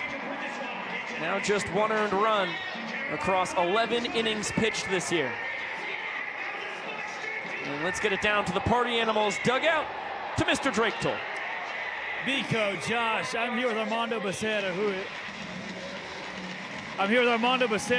is a brand new member of the Party Animals this season, and a guy we don't get to talk to enough. Mondo, what has it been like jumping into this roster mid-year and coming back in the fold in Banana Ball? I mean, it's been amazing. We just had a pillow fight for a hit by pitch, so what can I say? It's a whole lot of fun. I like to call it professional backyard baseball, so I can't ask for more. Walk me through the pillow fight, because it felt like you had a little extra aggression during that. Well, I missed it yesterday. I was pretty bummed about that. And once it happened, I made sure I was the first guy sprinting to the pillows. Made myself over there, and I was pretty dangerous, I would say. Mondo, as somebody who's had a month under your belt as a Party Animal, what does it mean to be a Party Animal? How has that experience been for you? Well, I think we're the cooler guys on the block. We played real relaxed. You know, our backs are against the wall most of the time, so we have a lot of fight in us, and I just love being a part of the team. It's what I'm about too. So. Yeah, go. All right, Josh, Pico, party on or whatever. Got his hat off. Thank you very much, Drake. Impressive form on the pillow fight with Mondo. Zach Blankenship takes over for the Animals. Party Animals lefty out for the 31st time this season, and his first pitch is skied into center field. An adventurous route for Reese Hampton, and he comes up with a behind-the-bat catch, and you can see the smile on his face. He is almost in utter disbelief over what he just did. Boy, that's one where I would love the StatCast to track the route that Reese Lightning took on that. He was flying all over the outfield, and then on a dead sprint with his keister to home plate, comes away with his 35th trick play on the year. Boy, is he a delight to watch out in center. Jordan Hussein can't grab this one. Ends up being an infield single for Bill, who snuck it just between Hussein and Acuff.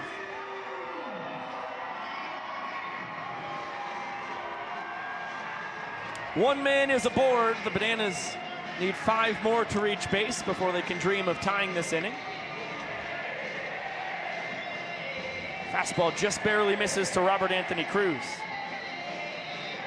Banners did have a 5-run rally off Blankenship the last time he pitched against them. Then Drew Gillespie came in with 2 outs, trying to staunch the bleeding, and ended up giving up a 6th run. Bananas walked off a crucial inning last Thursday, 6-5.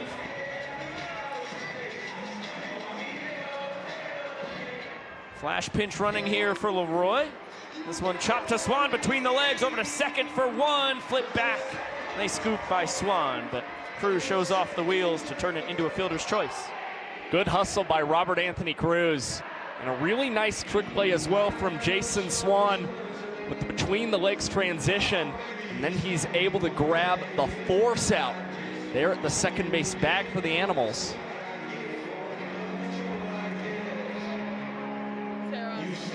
About KJ Jackson. He's got to walk up to the plate that involves going all the way out to push Dustin Baber around. Now he's up in Zach Blankenship's kitchen.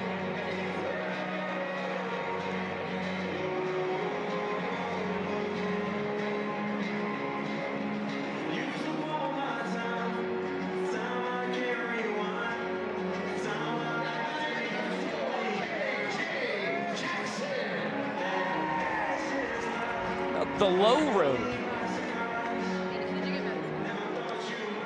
Now that's a song that I had not added to my Rolodex in life yet.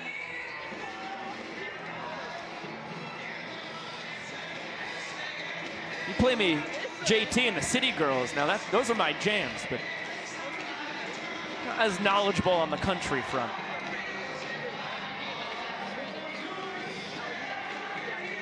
What an impressive young banana ball player Kyle Jackson is out of Kent State. Fouls off the sinker there. And appears to have broken his bat on that swing, tossing it away. Now he is going to swing the lumber from Ryan Cox, who was sitting there waiting in the on-deck circle. And with Cox's bat, KJ Jackson will hit this in the perfect spot in shallow right field. Justin Baber unable to gather it cleanly. And Jackson with the 2-out single for the Bananas. It's going to be a tough play there for Baber. Jackson runs very well. So a pair of infield singles for the Bananas. They still breathe here in the 6th inning, although they trail the frame by 7 runs. They seem fated to have a 3-2 game going to the 8th. Ryan Cox is going to do his best to prevent that, though.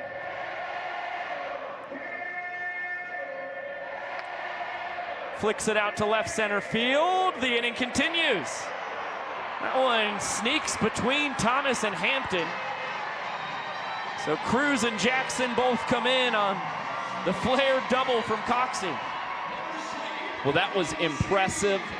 2-out or 2-strike, 2-out hitting from Ryan Cox, and not trying to do anything too big at the dish. Instead, playing into one of his major strengths, hitting to that opposite field. As you see, the miscommunication in left center leads to 2 Bananas runs. But what a tough inning for Bam Bam on the mound. He's done nothing but induce soft contact. Infield singles from Leroy and Jackson, and then a bloop double from Cox. Drives in 2. Nothing Blankenship can do except continue making his pitches. Hope that the results are a little more favorable. 2 balls and a strike on his good buddy Michael Deeb. Booming opposite field walk-off double back in the 4th for Vitamin D.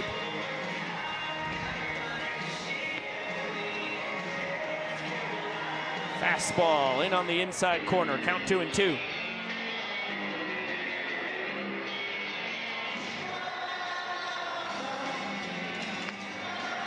This one fouled away. Not caught by the fans. And you can see Michael Deeb, while he was standing in the batter's box, was waving his fingers at the fans, imploring them not to come up with the catch, and then had a little bit of a fist pump at the end. And Deeb will follow it up with a clean single into right field, and Ryan Cox will hold at third base for the Bananas. Continue to rally in the bottom of the 6th. Now runners on the corners with 2 outs. Well, Deeb in his 4th World Tour, aging like a fine wine. 2 for 2 now on the night. Came in hitting .301, a .406 on base percentage. Leading the tour with 33 walk-offs. Leading the Bananas with 47 runs driven in. In fact, he's the only Banana who's reached the 40 mark on RBIs. How about Chase Acuff? Punts that one to Baber at second. Brand new trick play from Chase as the Animals win the inning. We've got a 1-point game.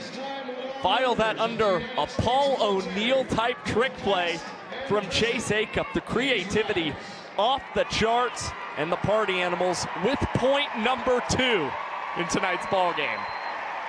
Shout out Dustin Baber for the lightning quick reaction time. It could have gone poorly. Instead, we've got a 1-point game with 3 innings still left to play. We honor all the service members, both past and present, in Smith's Ballpark here in Salt Lake City, Utah. Pass that on to everybody watching at home as well.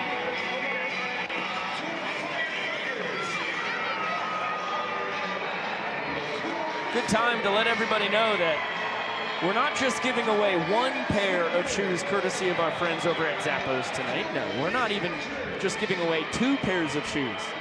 Josh, do you think we should give away 3 pairs of shoes?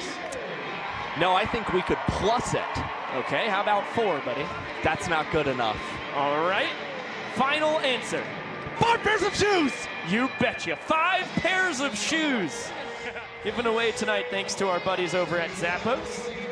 We'll be giving you the buzzword to make that all possible after this half inning.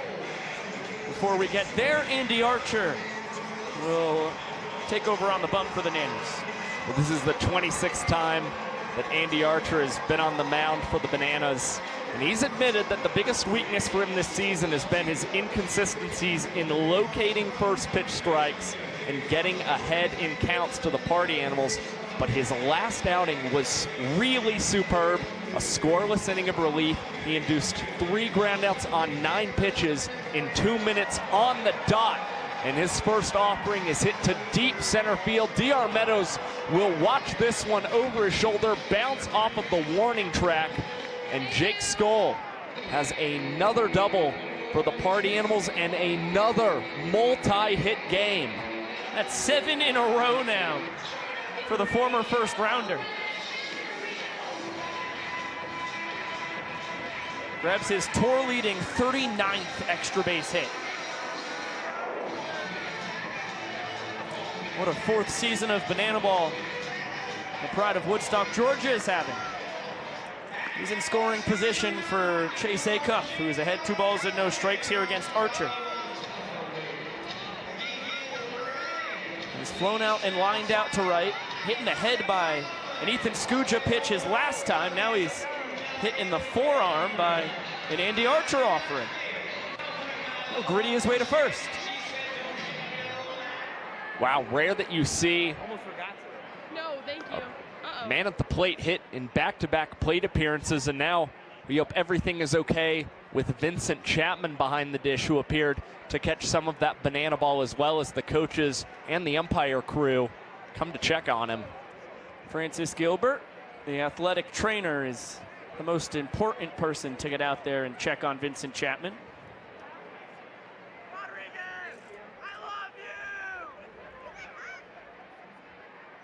Acuff had been hit 3 times this year. He's now up to 5 on the tour. It's just one of those odd banana ball things. Hit 3 times across 68 games played and then plunked twice in his 69th game of the tour. Looks like Vince is going to be A-okay. Another look. Yeah, got him in the left hand after it ricocheted off Chase's elbow guard.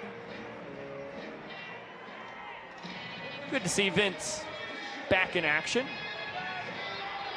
Chase was hit by 9 pitches last year.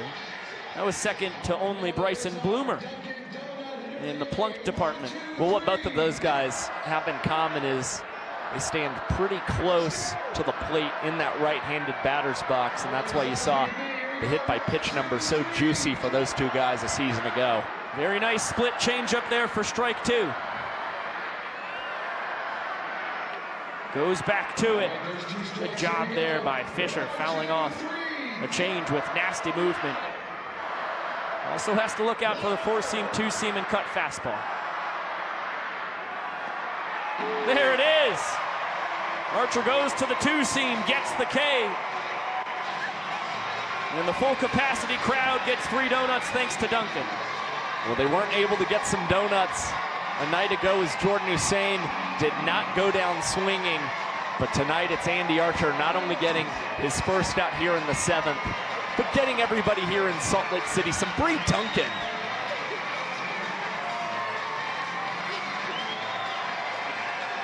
It's the 370th straight sold-out crowd in Banana Land.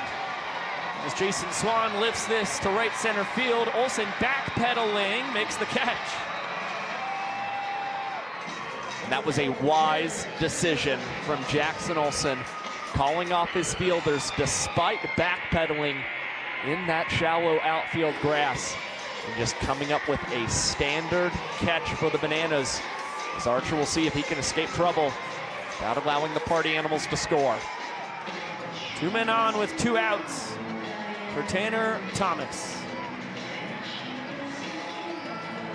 2-run single his last time up. Fouls off the 2-seam heater here. Skoll led off the inning with a double. Then Acuff was hit by a pitch. Strikeout and a pop-out have Andy an out away from escaping.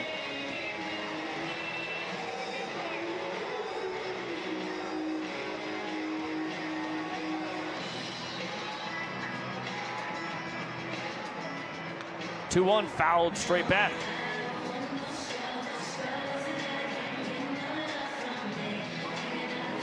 Now for Andy Archer, he's evened up the count against Tanner Thomas. The goal is to continue to nibble around that strike zone without allowing the count to run full against Tanner Thomas as he blows the fastball past the Party Animals left fielder and escapes trouble. 2 strikeouts in the inning for Archer, and that's a 3-minute, 46-second frame. Impressive stuff from the man affectionately known as Randy around these parts. Just careful, you become too friendly with them, you're gonna get bit. Literally. Good job by Andy Archer as we bring things back up to the broadcast booth with Josh Chalevsky, Pico Scala. Thank you all so much for spending your Saturday night with us here in virtual Bananaland. Fantastic game, 3-2, as the Nanners lead it going into the bottom of the 7th. It's time for us to give you the keys to a potential free pair of shoes, courtesy of our friends over at Zappos. As I mentioned just a half inning ago, we are giving away 5 of them. Count them, 5 pairs of shoes, courtesy of Zappos. And the buzzword that will give you a chance to get one of those pairs is, drumroll please, salty, salty, salty. Just one salty though. Josh, can you spell it? S-A-L-T-Y, salty. Yes. We're in Salt Lake City. Some say it's salty. Right off the Great Salt Lake. The water has tasted fine to me so far. Terrific. Been very happy with the water. Fresh. Good amount of water stations as well in hotel and ballpark alike. We appreciate that. Hydration is my middle name these days. Line shot under the scoop attempt from Chase Acuff. Oberst with a big round at first, but he'll stay right there. Base knock off Jake Lialios to kick off the bottom of the 7th. Dan Oberst, a very aggressive batter for the Bananas. In fact, has the 2nd lowest ball force sprint rate on the team, which just goes to show he's a guy who tries to ambush pitches early from the Party Animals and firefighters alike, as he feigns a steal attempt towards second base, and Tosh Porter throws back to Jason Swan, and Oberst just able to get back to the bag in time. Eric Jones Jr. nearly takes out Maceo, coaching third base. That ball was blistered straight at the Nanners' dancing base coach.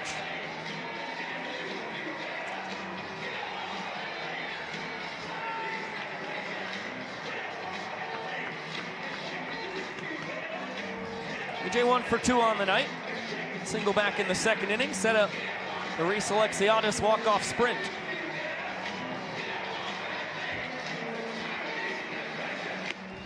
Lialios out of Tucson, Arizona, in the Pecos League before he joined Bananaland a year ago. Dangerous pitch coming here to the Nanners' leader in home runs. Popped up in the infield. Hussein gets rid of the cowboy hat, makes the call, and the catch for the first out. Well, big pitch, 3-1 from Jake Lialios. Just decided to go ahead and pound that strike zone and hope for the best against Eric Jones Jr., the Bananas team leader in home runs. And for EJ, getting up underneath that ball. And now Lialios attacking against Reese Alexiadis, and Dan Oberst takes off on the first pitch and swipes second base successfully. That was the stolen base on Lialios, not Porter. Tosh couldn't do a thing about it.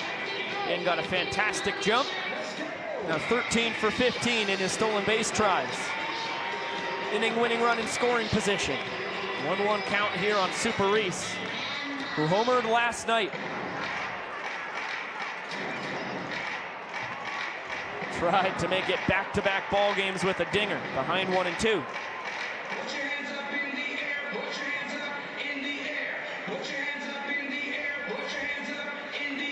Reese grabbed his 22nd walk-off of the year. In the top 5 on the tour. That was back in the 2nd inning. This one foul tipped into the mitt of Porter. Lialios able to get the gas right past Super Reese. And how about this? Looks like the pit crew is going to come out. Taj Porter going 60 feet and 6 inches from home plate to the rubber. Jake Lialios, who was a catcher before he transitioned to pitching, is going to strap on the gear.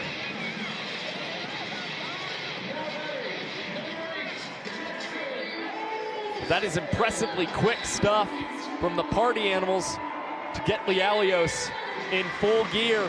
And Taj Porter, despite the time he had to wait there on the pitcher's mound, has not taken off the pads or the knee guards whatsoever. He's gonna pitch with the equipment still on to Jackson Olsen.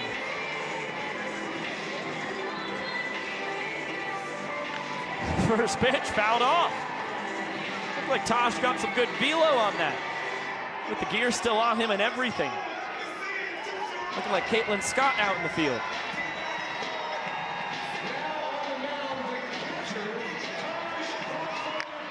This one lined back up the middle. Hampton has to play it on a hop. Oberst getting the wave around. Great throw home, but not in time.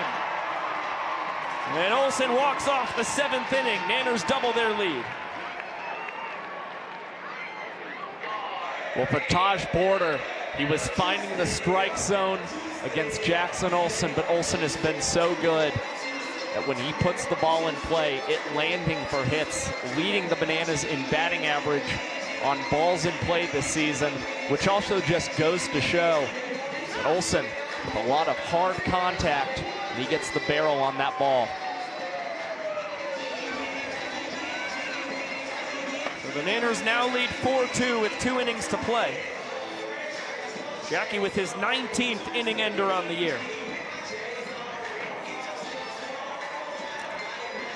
Nothing Reese Hampton could have done more than that. Just a great jump and base running from Oberst, who had stolen second to get into that position. Zach Phillips and Bill Leroy are pulling off a little lip sync duet here as the dancing starts to take over.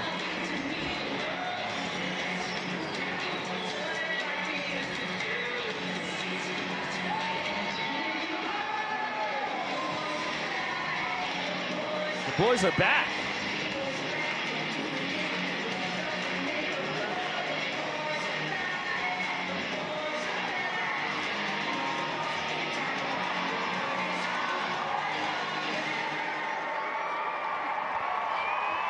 Little High School Musical action there from Philly and Leroy. Shout out to the movie series that was filmed down the road. And I have still yet to see anything. One day. I've seen bits and pieces. I've seen the dances, okay? Take a look at the great numbers for Philly here on his 2nd World Tour. Zach Phillips taking the mound for the 49th time this season, the most among all players. And we saw him in last night's ball game throw the 16th fastest inning in Banana Ball history in just 1 minute and 16 seconds. He has now thrown 15 innings in his career in less than 2 minutes, tied for the 3rd most all time. Doing the Irish jig with Dustin Baber. Bottom 3 in the order due to swing it here for the Party Animals, 8, 9, and 10. And Baber way out in front of that one on 2-0. That was not his most powerful swing of his career. How about Ryan Cox tips it up, and then DR takes the tip right out of his glove. Well, that was definitely a shaky play, and Ryan Cox, I think, had the goal getting that one to DR Meadows. Did not feel the doctor moving around him, so tried to make the adjustment and catch him himself, And then it's still DR who winds up with the banana ball in his glove as Phillips has jumped ahead of Taj Porter 0-1. Make it 0-2. Nice backdoor curveball there. Philly, a former Kansas City Royals minor leaguer out of Texarkana, Texas. Just misses the outside corner with that bender.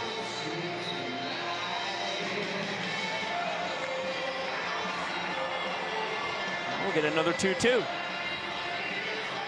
Phillips, a 5-pitch guy. 4-seam, 2-seam, cutter, curveball, and a change. That one gets past Leroy. Taj Porter, in his lone attempt to steal first, was caught this year, so he'll take his chances with a 3-2.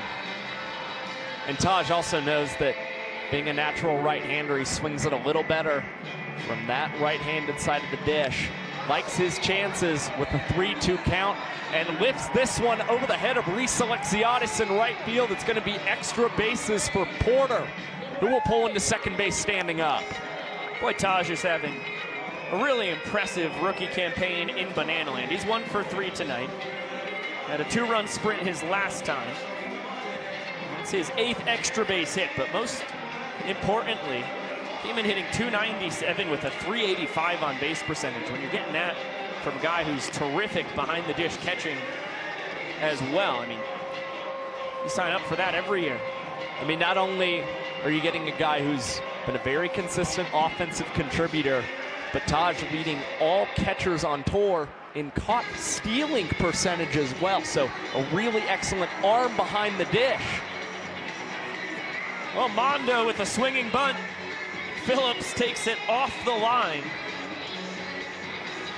Flips it over to EJ at first. No trick plays counted there with the lack of stakes on the play. Great barometer for is something going to be ruled a trick play. We made a highlight of every single trick play on the tour. Would we want this one in it? As cute as it was between Philly and EJ, I think that's a no.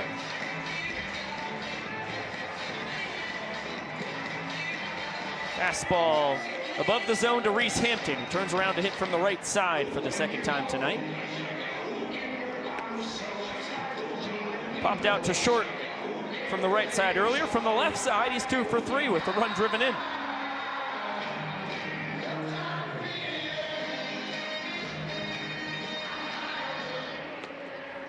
Now 3 balls and no strikes to the dangerous Reese Lightning. Yeah, rare that you see Philly fall behind 3-0 to any batter. But right after that, pour in a 3-0 strike right over the heart of the plate. It was the same thing on the 3-1. Healthy hack from Reese. Big payoff pitch, ball 4. And we'll score the run. And Hampton fouls it into the third base dugout.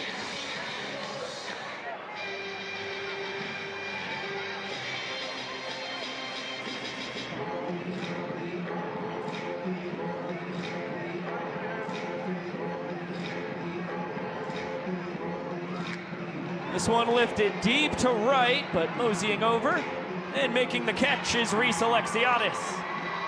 Philly holds serve, puts up a big 0 in the top of the 8th. Longer inning than we're used to for Zach Phillips. That one ending in 4 minutes and 29 seconds. The most important aspect, no runs on the board for the Party Animals in the top of the 8th. We are now going to turn Smith's ballpark yellow. Lights have been killed.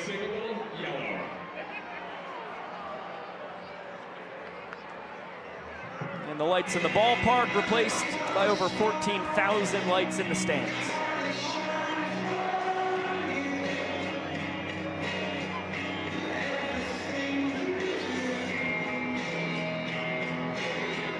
Salt Lake City, Utah, the 26th of 29 stops on this 2024 tour. As you can see, home of the Salt Lake Bees. AAA affiliate of the Los Angeles Angels. The only stop still remaining outside of 2 weekends in Savannah. Des Moines, Iowa, Philadelphia, Pennsylvania, which will be the largest banana ball game all time, at least until 2025. Over 42,000 is the capacity of Citizens Bank Park. We'll finish up in Miami, Florida, just ahead of the first ever Banana Land cruise. A wild journey it has been. This being game 84, the 72nd for the Nanners, 69th for the Party Animals. Jesse, I'm sure the whole thing makes you emotional.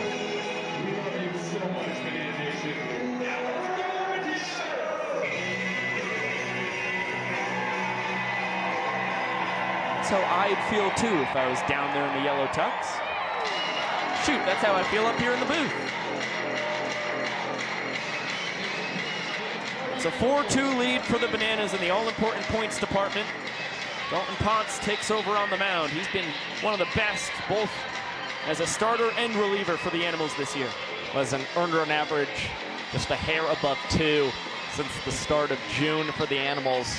And he's really evolved into a fireman for the Party Animals in their bullpen. He's capable of pitching in late inning, high leverage spots like we're seeing here tonight, but has also thrown countless times across multiple innings, stretching out when starts haven't necessarily gone the way of the Party Animals in games. 6, 7, and 8 to swing it for the Bananas here.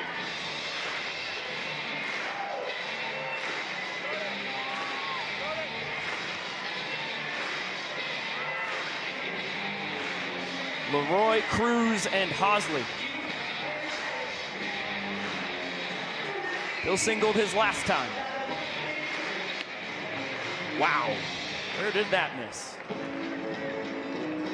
Not the Ponce, Dalton Ponce, not the Ponce, not the start Dalton Ponce was thinking. Also not the Ponce that Dalton Start was hoping for. Another beautiful pitch, just barely misses. They're continuing to attack the outside portion of the plate against Bill Leroy. He's done a very good job turning on inside pitches, especially as of late. And now Leroy send this one out of play foul.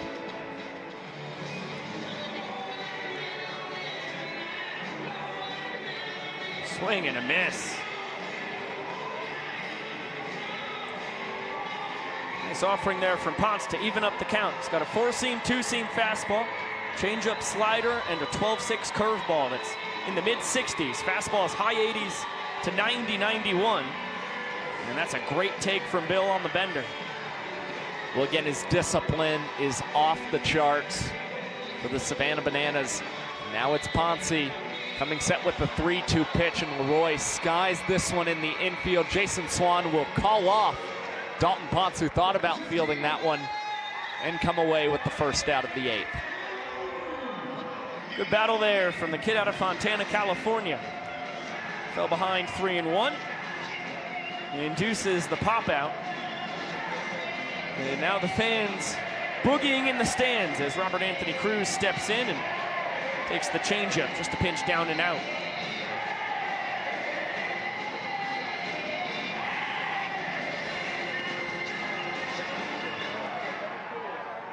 What Dalton does so well is fill up the zone.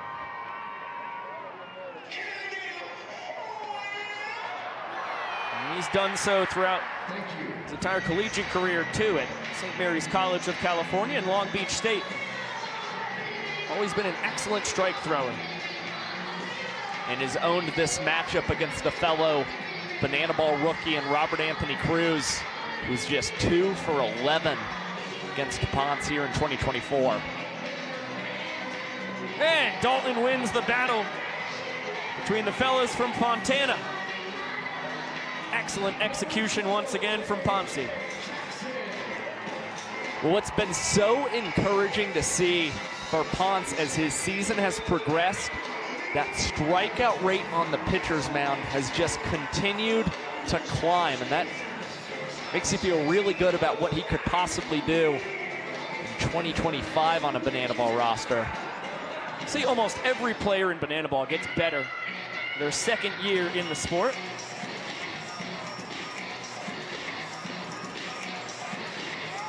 don't see any reason why that wouldn't happen for Ponce. He's already been terrific here in his rookie campaign. I'd say the same for KJ Jackson. Infield single in his lone trip to the dish tonight, as Ponce fails to backdoor the 12-6 curve. Going with a 20% strikeout rate compared to just a 3% sprint rate. Sign up for that with every pitcher you could ever bring into Banana Ball. That's tremendous.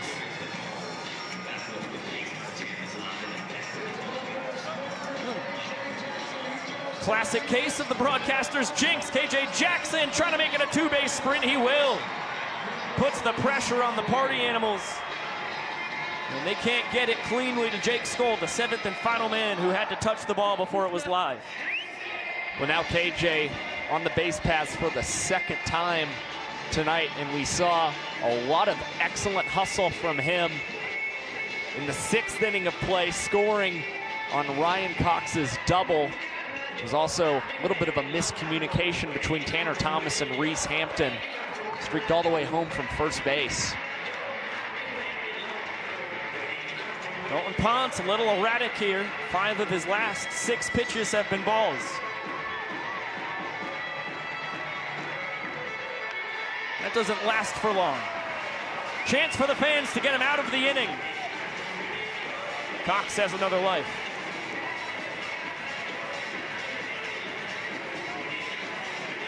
Ponce trying to keep it a 2-point deficit going to the 9th. And surprisingly, it's Ryan Cox with a lot of room in the left center gap. As he scalds this one towards Jordan Hussein, it ricochets off his glove. And once again, KJ Jackson, with his elite speed, comes around to score a 5th point in the ball game for the Savannah Bananas. Will now be up 3 going into the final inning of play. Toss it down to the young professor. Scoreboard heading in to the top of the 9th. The score is 5 points for the Savannah Bananas to 2 points for the Party Animals. But here is the thing about the game of Banana Ball. In the final inning, every run counts for a point. That means we have seen the Party Animals have breakout innings tonight. They have a chance here to mount their comeback. On the other hand, the Savannah Bananas need just 3 outs to win this game and take the state of Utah. Ladies and gentlemen, welcome to the final inning. The Savannah Bananas find themselves 3 outs away from winning the season series against the Party Animals. The magic number is 1. And they lead 5-2 as we head to the 9th here in our last game from Salt Lake City, Utah. It is just about the most comfortable position that they could find themselves in. Of course, it sets up yet another save situation as well for Danny Hosley, who's 23 for 25 in save opportunities, but in his last outing on the mound, blew his first save since March 14th in Baton Rouge, Louisiana. And the Party Animals, they've collected 10 hits against Haas in his last 3 appearances. And for Hosley, the last 26 batters he's faced, he's only struck out 1 of those guys. So we're seeing quite a dip in the tour leader in strikeout rate. Hosley at 29%, as the Party Animals are going to announce their golden batter to start the top of the 9th. Jordan Hussein is their golden batter, Reese Hampton.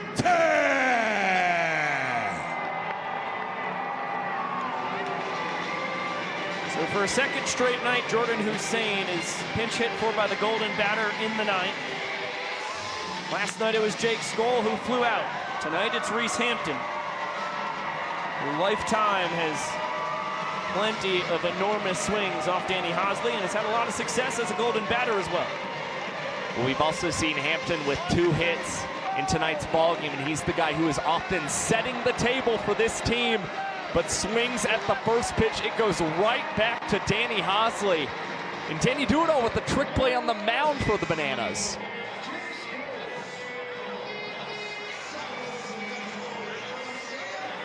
That ball looked like it was destined to end up in Hosley's mitt. Reese bounced it just about right to where the glove was after Hosley's follow-through. Jake Skoll enjoying the dancing from Bill Leroy. He started the 3-run rally last weekend in what led to only Hosley's second blown save in 25 tries this year. He also ended it. Home run as the Golden batter to start the inning. An RBI single to tie the game with 2 outs. And he's ahead 3 balls and no strikes.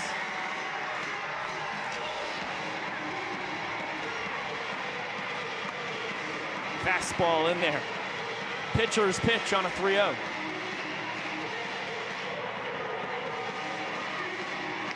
Sticks with the gas, just misses up and out. And Skoll's going to be content with 1 base on the sprint. Party Animals need 3 runs to tie the game. No reason to be aggressive on the base paths right now. Yep, just got to keep guys on base. You cannot run into any sort of out as you're just trying to continue to rally. And the Party Animals bring Chase Acuff up to the dish with very strong numbers in the 9th inning this season, a .423 batting average. Chase grounded out to second to end last night's game. That was against Austin Krasminski. And what a piece of hitting. Just got the barrel on it. And lines the off speed into left.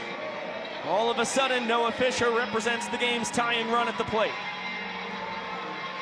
Acuff has been phenomenal against Danny Hosley all season long. That's why you've seen so great numbers in the final inning this season. And now it's Noah Fisher who stands in as the game-tying point at the plate. It's a high Vulcan change for a called strike. Fish gets another change. It was hung again, but such a deceptive pitch. Fisher well out in front. Cues it foul. Hosley ahead 0-2. Sticks with the changeup, misses.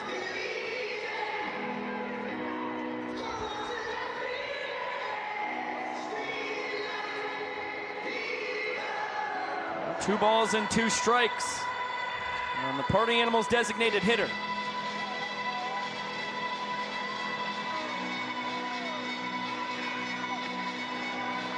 Went back to the changeup. That one missed just a bit up. Big 3-2 pitch here. Bounced foul. We'll do it again. Well, for Hosley, it's important just to be able to continue to find the zone against Noah Fisher. And again, he's the man with the most devastating pitch we've ever seen in Banana Ball, that Vulcan changeup. I would venture that's what he goes to with this 3-2 delivery. Back up the middle, broken bat single for Fisher. And the ball gets away from Meadows. It's the second error in center for DR tonight. Having trouble with this outfield grass in Smith's ballpark. Skoll will come across to score. It's now a 2-run game. Again, the Party Animals just continue to keep the line moving. And you see once again the Banana Ball eating up DR Meadows in center field. Hosley has got to bear down here against Jason Swan. The game's tying run is on first. The go-ahead in the box. Jason Swan is red hot. 2 for 4 tonight, 3 hits last night. Leading the team with this .316 batting average. Ahead 2 balls and no strikes here.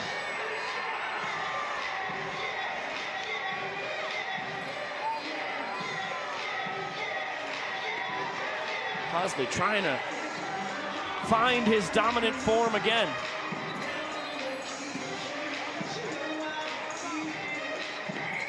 He's only struck out 1 batter across the last 30 he has faced now.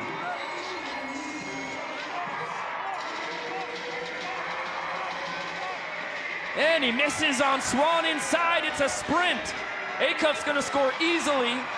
Fisher gets the stop sign at third. RBI ball for sprint for Swanee.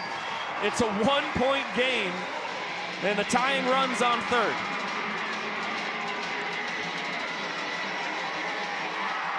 And this is where it hurts that you do not have mound visits in banana ball. You do not want to slow down the game, and Hosley might feel like he is out on an island right now.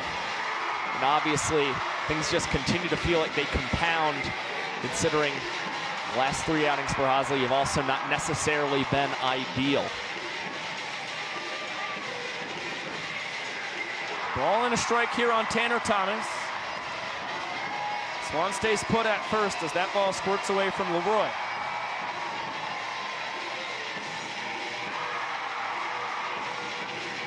Swan fakes the steal as the changeup misses inside.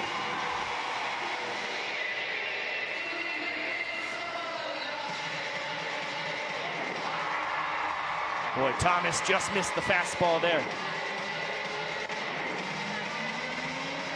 Had a big 2-run single back in the 6th.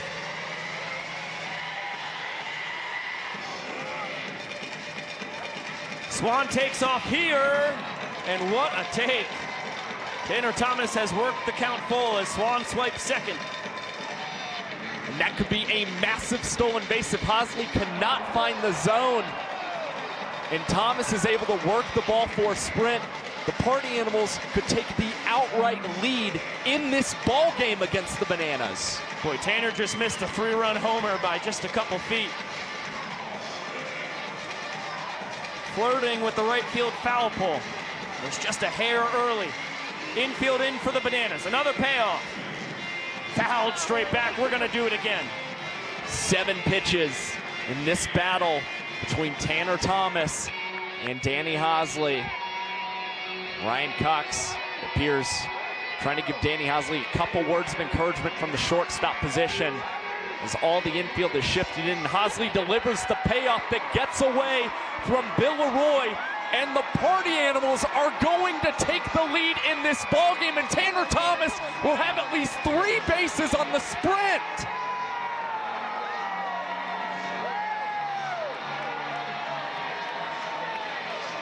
It's a 2-run, 3-base ball four sprint. The Animals have rallied for 4 runs in the top of the 9th, where every run counts as a point. And they lead in points for the first time tonight. Infield still in for the Bananas as Dustin Baber steps in. Fouls that one out of the stadium and loses his lumber along the way.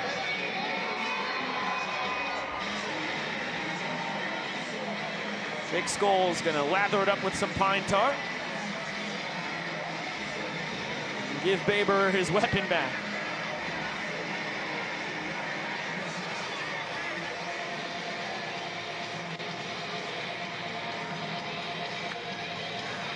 Oh, 0-2 count here on the Animals' second baseman.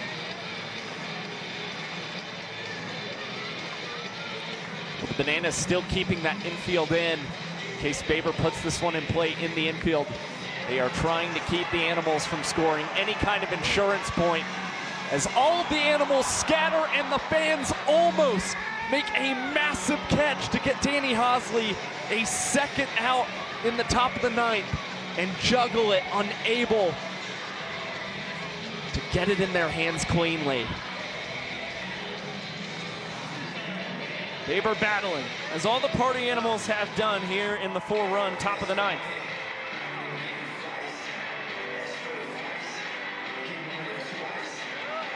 Great take. Watches the changeup float below the knees.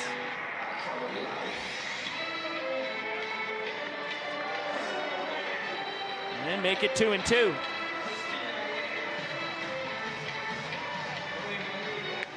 Baber back up the middle, it's a base hit, and a huge insurance run for the Animals. They've put 5 across now in the 9th and lead 7-5 in points. Just about everything is going the way of the Party Animals, who have truly figured out Danny Hosley, especially as of late, throwing in the infield. Comes back to hurt the Bananas as Tosh Porter falls behind 0-1.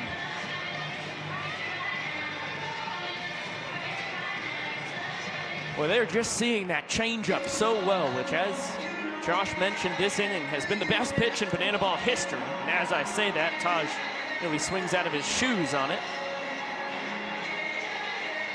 Takes have been incredible for the Animals. And Hosley's pinpoint control has not been there these last few outings. Another full count here in the 9th.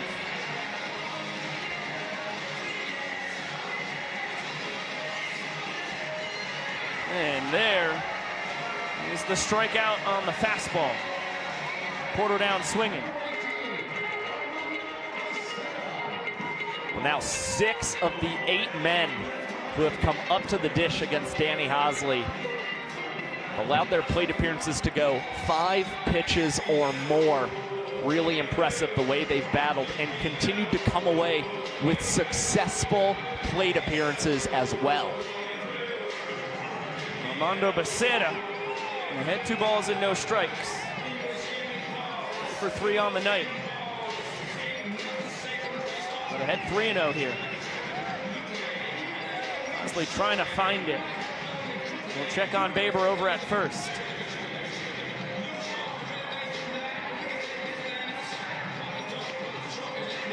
And there's a strike on the 3-0.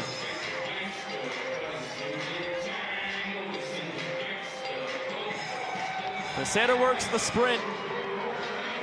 And the Bananas need to get it to all 7 fielders behind the pitcher and catcher before the ball is live. Mondo gets 1 base. Baber goes from first to third.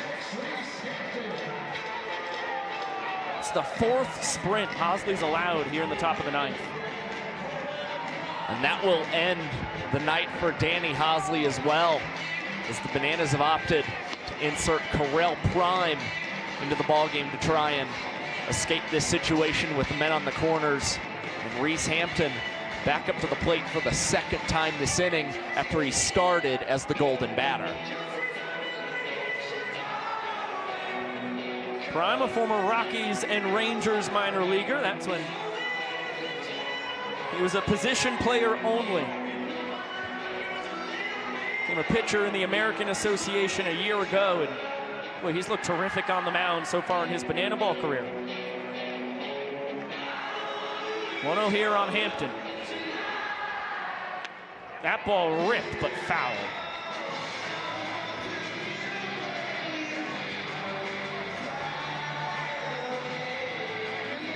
Prime with a 4-pitch mix. Sinker, cutter, slider, and a change. He's ahead of Hampton, a ball and 2 strikes. We saw Prime with multiple strikeouts in his last time on the mound. What really impressed was that slider.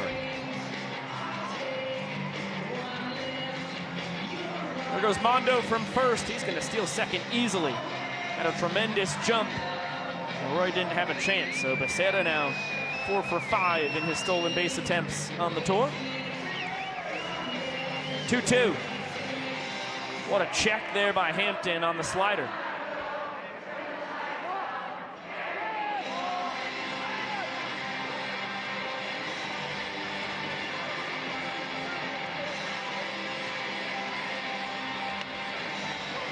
What a job these party animals are doing. That one ended up sinking below the zone, but still too close to take, and Hampton spoils it. They've been grinding out every plate appearance here in the 9th, and Hampton works the 5th walk of the inning for the Animals. It'll drive in 2 more. 7-run eruption as the Animals now lead 9-5.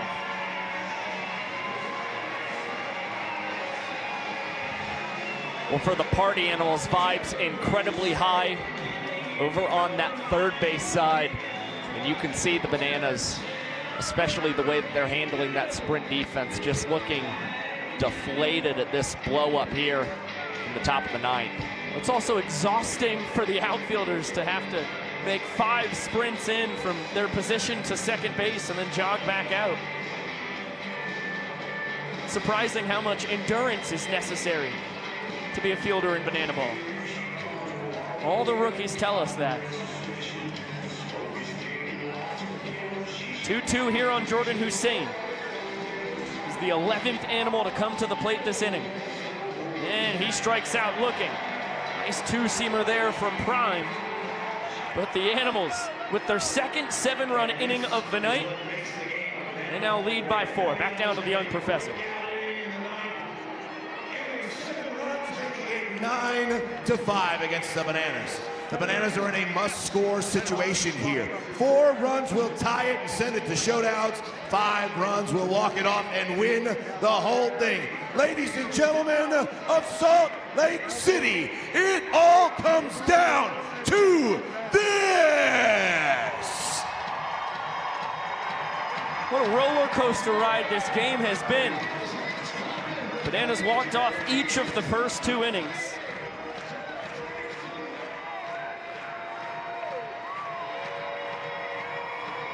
Then walked off the 4th as well. They led 3-0. Party Animals won the 5th inning and the 6th. And now with an enormous 7-run rally in the top of the 9th inning, they lead by 4, and Dalton Ponce, who tossed a scoreless bottom of the 8th, is trying to shut this thing down. It's easily the most dramatic and impressive rally we have ever seen in a banana ball game. And again, when these Party Animals backs are up against the wall, they always rise to the occasion. Somewhat reminiscent of what we saw in Syracuse a year ago when the Bananas looked like they could win the tour in the second to last game. And how about Jordan Hussein ranging into foul territory and coming up with a sliding grab for the first out, as the Party Animals are 2 outs away from continuing to keep their season alive. Manners need to get 3 guys on base before they can tie this game. Michael Deeb ends his night 2 for 3 with a walk-off double. Ball low to DR Meadows. We're back at the top of the order. Nobody better for the Nanners to try and get this rally started, as DR nearly takes out our third base camera woman, Emerson Elmgren. M-Doggy with impressive evasive maneuvers, as per usual. This one chopped to third. Hussein is going to grab the 2nd out of the inning and pick up a trick play along the way. Jordan Hussein putting on a show right now for the Party Animals. Comes up with one of his best defensive plays of the season, and then follows it up with another Party Animals trick play as well, and against a speedy foe in the Doctor. Here's Dan Oberst. He's plucked. And we'll dance it out. Well, the Nanners will take 2 more of those and be thrilled with it. See if Eric Jones Jr. can pass the baton to Reese Alexiadis. The key is getting Jackson Olsen up to the plate, who would represent the tying run. Ponce jumps ahead 1-0. Check that, 0-1.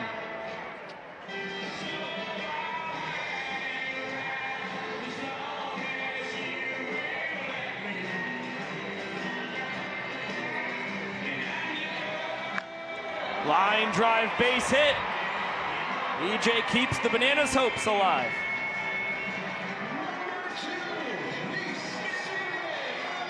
Well, again, let's keep the line moving, trying to follow the same sort of formula the Party Animals used in the top of the 9th against Danny Hosley, and the Bananas are not going to take the bat out of the hands of Reese Alexiadis with 3 home runs in his last 5 contests.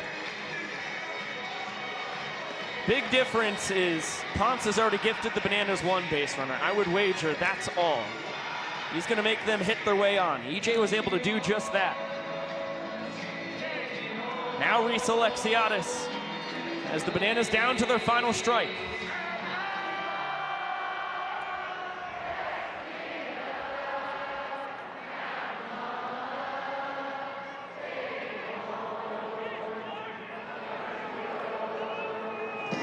The 0-2. Little excuse me swing. Hussein between the legs. He makes all 3 outs in the 9th. The Party Animals rally for a very impressive 9-5 win, and their season is still alive. They just trailed the Bananas by 11 games now with 12 to play. The Party Animals are refusing to let their season die, and it appears the fans have decided to pop their challenge to end this ball game. And I believe we will go to a review over this one. We'll take a look at it. It will not be overturned, but we'll see. Here we go. Another look at the trick play, and yeah, that's the ball. Call stands.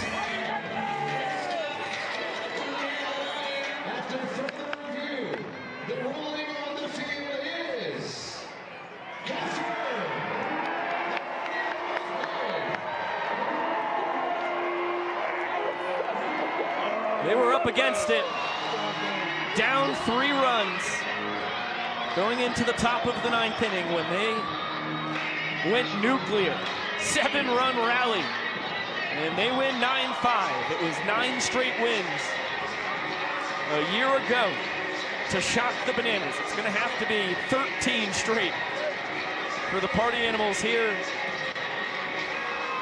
in 2024, but they're one step along that long and difficult road.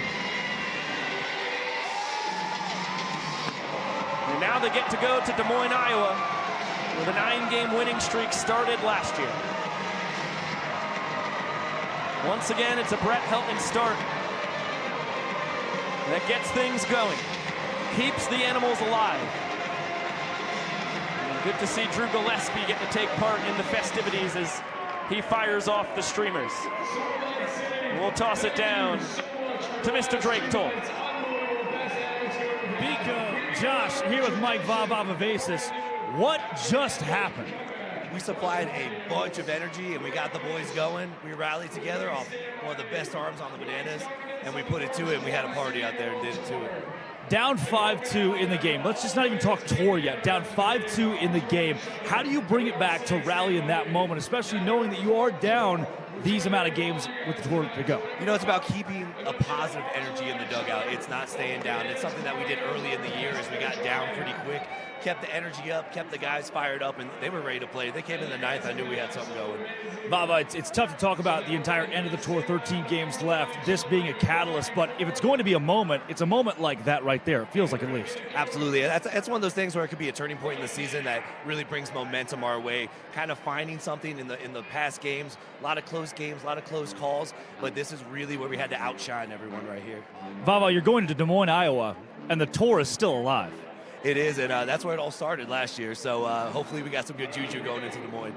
Skip, congrats. Appreciate it, guys. Thank y'all. Josh Biko, party on. Thank you so much, Drake. Thanks, Vava, for blessing us with your time, as per usual.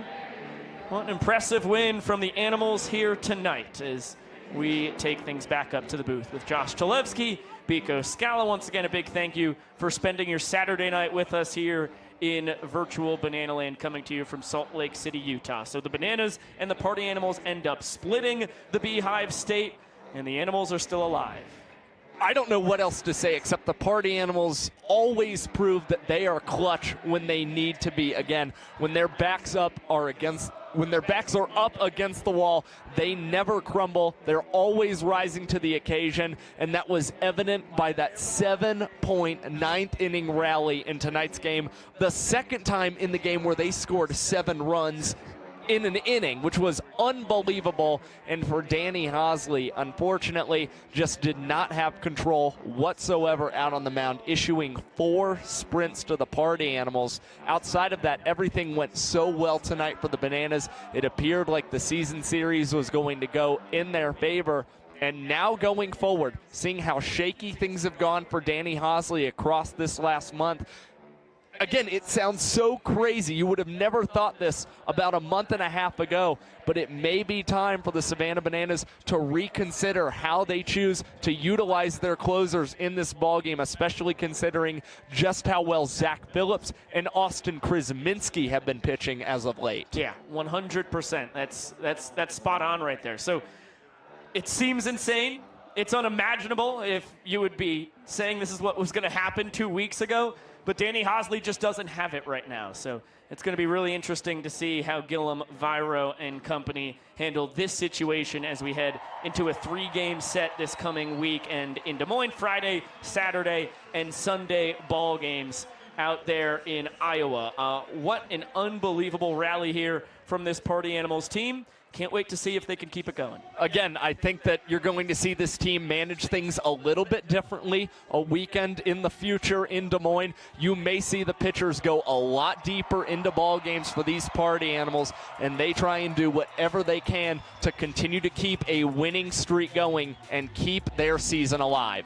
Got to give out 5 pairs of shoes to our fans here from our friends over at Zappos, and we're going to have to do it quickly. Big shout out to Sam Winsier. Sam Winsier, you've got yourself a pair of shoes. Kylie Sadovka, how the heck did you win, Kylie? Legend of the game, congratulations. Angela Weischens, or possibly Angela Welshens. I'm going to go with the latter. Congrats to you, Angela. Lynn Collins, you've got yourself a pair of shoes as well. Amy Lenz, the same goes for you. That's Sam Winsier, Kylie Sadomka, Angela Welshens, Lynn Collins, and Amy Lenz. And a bonus pair of shoes is going out to Jordan Hoskins. That is 6 pairs of shoes from our friends over at Zappos. Big shout out to the entire cast and crew. Emma Bates on first base, Sophia Peach on the high home, Emerson Elmgren at third, Hope Peters on the center field cam, high third dominated by Lexton Fowler. On the wireless, Justin Gordon. Our producer here in Salt Lake City, Nick Keldy. The saltine cracker, the beef stew, and cheesecake. Our technical director in Savannah, Griffin Ellis. On the replay, Jackson Hamilton. The audio, Brian Bailey.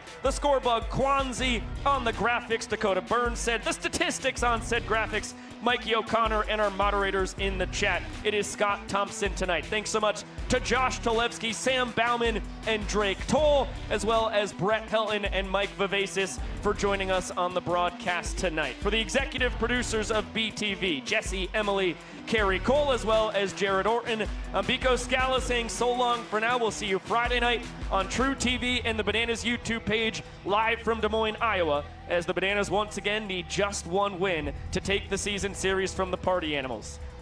What a job by the boys in black and pink tonight. They live to fight another day. We'll see you on Friday night, and of course, we'll see you later!